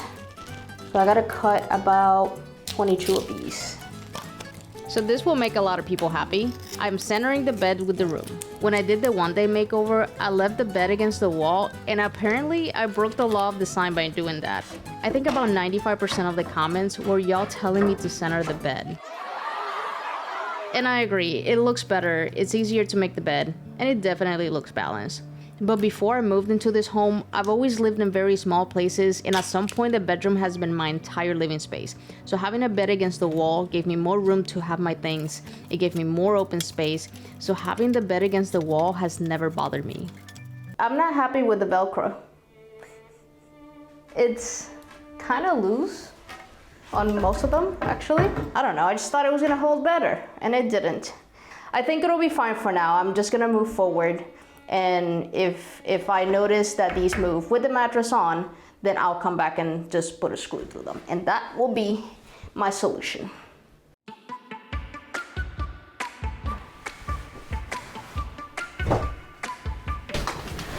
This is when we find out if the bed worked when it was outside, right? Yeah. Because last time we put the mattress on, it fit perfectly. I was supposed to hang the picture there first. Well, this way you can stand on the bed when you do it. Okay, let's... Just don't jump on it, because I think that's how Chris broke the last light fixture.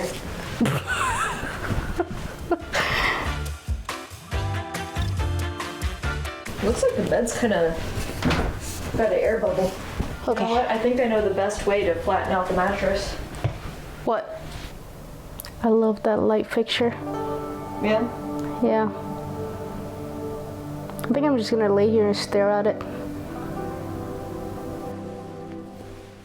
I'm putting up a mattress cover before the bed sheets.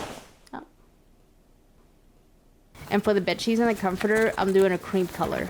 This is the same comforter I used on the one-day makeover.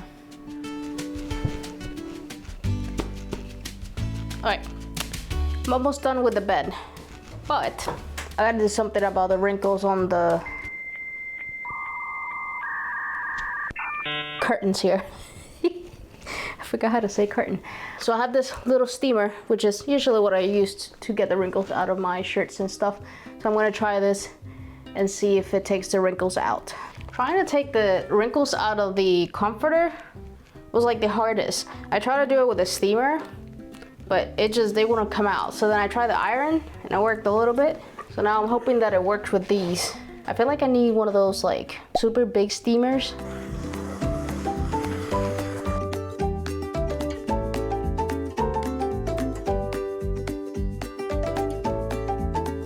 Look at the difference. Nice. Okay, one more to go.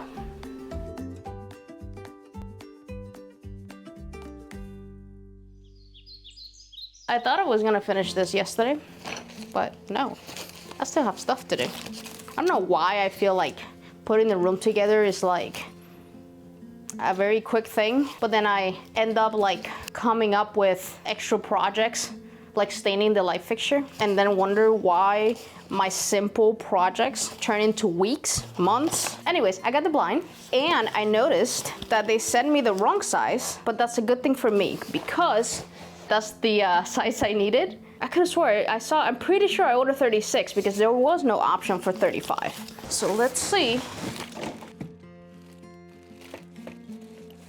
That is not 35.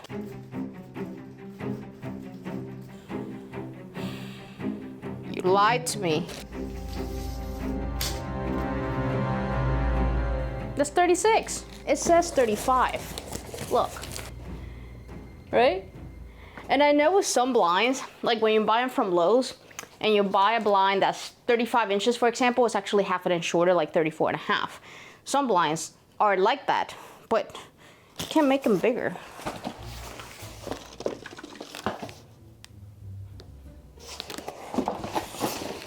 It says 36 on the other side. These people are playing games with me and they need to get it together because I was very happy that I got the right size and now I'm not. Now I'll have to add to my project because I gotta cut this. Since this is wood, I should be able to just cut it with a miter saw. And what I'm gonna do is I'm gonna cut 1/4 inch on one side and 1/4 inch on the other, so that is, you know, even all the way across, and hope that I don't ruin the blind in the process. But I think that should work, and that should solve my problem.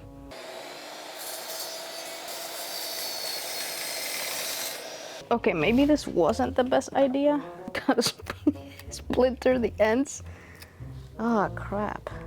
Really thought this was gonna work. I mean, it worked. It's just it's gonna be a little splintered. I think the other side I'm gonna wrap tape around it.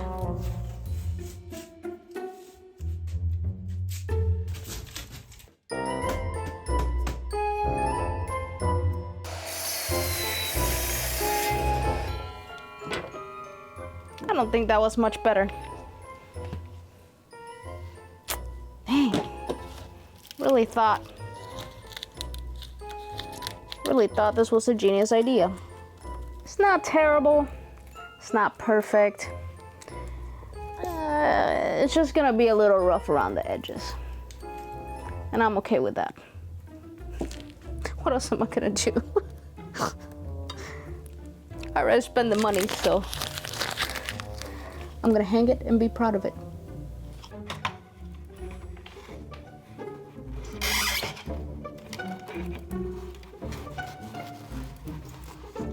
What the?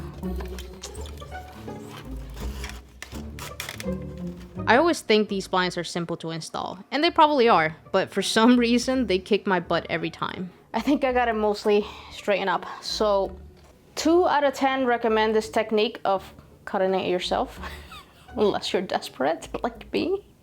Ordering custom blinds is an option, but they're usually a lot more expensive. I think this was maybe between $50 to $60, can't remember, which is not a bad price. I just wish they had the size that I need. So like I said, it's a little rough in the edges, but it's not something that is really noticeable unless you like really get close. And just because of the style of the blind, it almost looks like it's supposed to look like that.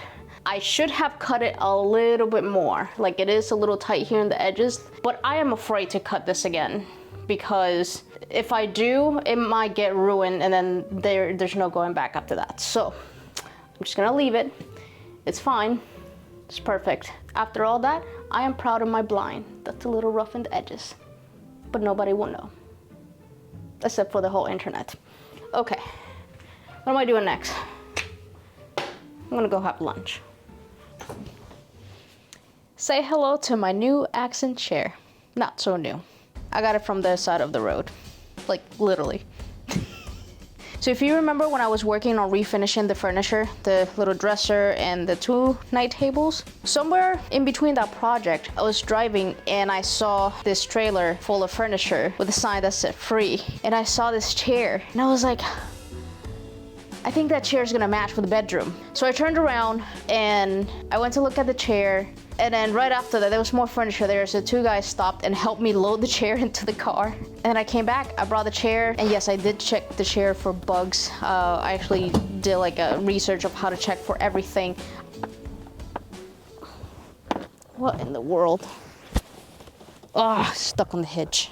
You gotta be kidding me. Oh, this is heavy. Oh, this is heavy.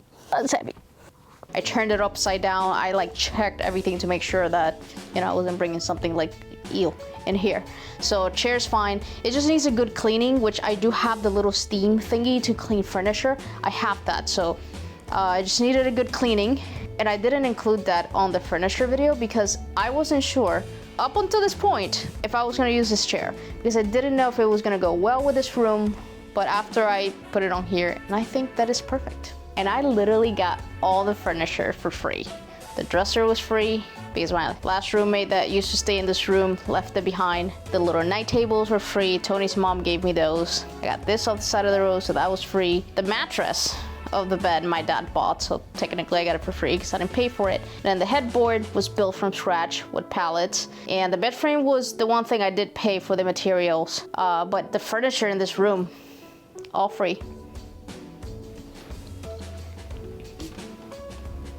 So when I did the one-day makeover, I got this mirror, which I love, and I had it on this wall.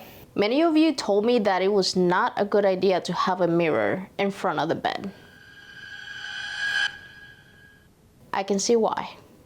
But I don't know where else to put it because every wall is taken. If I put it there, I still, it's still by the bed. You can still see your reflection. So I'm thinking to put it behind the door. It's the only place I can put it, but I really want a full-size mirror here because I like full-size mirrors. I think they're a necessity, okay? I need to like, So anyways, there's a wall when you first come into the bedroom. There's like a wall right there. I thought about putting it there, but I also don't think that's a good idea. For the same reason, it's not a good idea to put it facing the bed.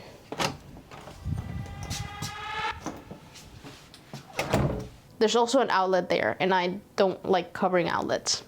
So I think behind the wall it is, which is sad because this mirror is so pretty. That's where I'm gonna leave it for now. Feel free to give me ideas if there's another place where it might work, that someone doesn't wake up in the middle of the night and scare themselves. So the one thing though I have to do before I actually put it there is I have to get one of those thingies that stops the door. A door stopper, that's what it's called, isn't it? And so because otherwise right now, the way it is, the doorknob is going to hit it. Also, should I change the doorknob color since everything in here is gold? Or should I pretend I never noticed? Because I just noticed and I'm almost done. Okay, let me move this before I break it with the door because I just think that will happen and I will get 7 years of bad luck.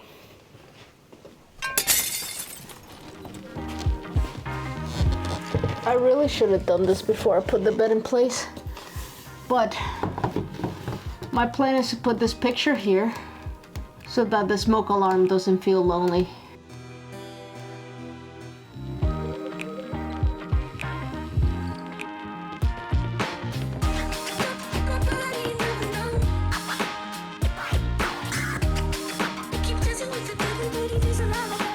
Ooh, perfect.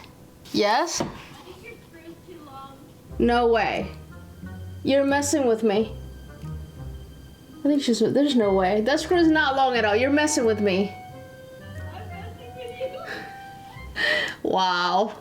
Like, there's no way. Like, I know these walls like have 2x4s. That screw was not that long. I had planned to reuse the pictures I got from the one-day makeover, but after I made the accent wall, there was no way to center them properly, and I think they would have been too tall with the headboard in place. So I'll have to find a different wall in the house to put them on. Go down just slightly on the right one. Actually, no, go up a little bit. Go down on the left one a little bit. After I got enough revenge, I marked the spots and hung the pictures.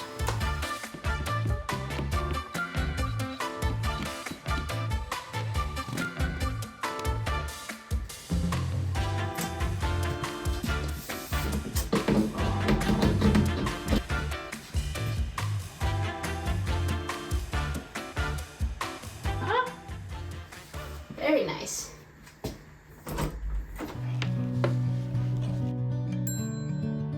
Let's talk about budget.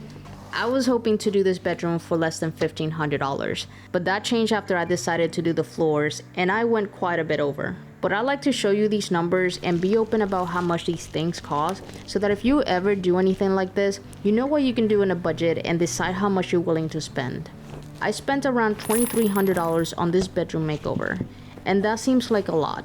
But keep in mind that all the furniture was free with just a little bit of material cost on what I built and refinished, which means that bedrooms can cost a lot more, especially if the scope of the project is bigger and you hire people to do it. But I am grateful that I'm able to do a lot of these things myself and learn while I save money at the same time, and I get to bring you on this journey.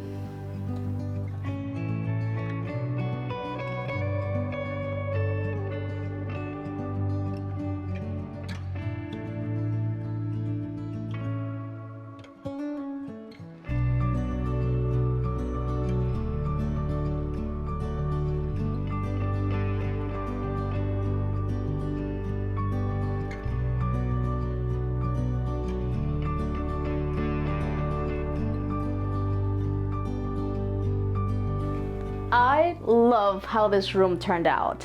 Like, I don't even know if it looks as good on camera as it looks in person. I can't even explain it. It feels so calming, peaceful in here. Like, I got the feeling of what I was looking for in this room. Like, what I was going for, I got it. And I love it. Like, it's so, I don't even know what to say. I love it. Like, I'm pretty proud of it. And, you know, I have my doubts along the way, just because a lot of times I do struggle just trying to put the design together. I can only like picture it in my head and then have inspiration pictures or a mood board or something like that. But sometimes when it's kind of coming together, I'm not even sure if the pieces are working together the way I want it to. So sometimes it's a little bit of a struggle, but I got it. I got it. My favorite part is the headboard. I love this headboard. I'm so glad that I made it. I know it was a lot of work and a lot of headaches while building it, but I think it was worth it. And just the learning through all this process, like every project for me is a learning experience. There's a lot that I can do, there's a lot that I know how to do, but there's usually like challenges in between that. It's like little things or some things like I've never done, like building the headboard and the bed frame. You know, like, is the bed frame gonna hold? We'll see. No, but it should be solid. It should be solid. Pretty confident on this bed frame. Ask me in 2 years.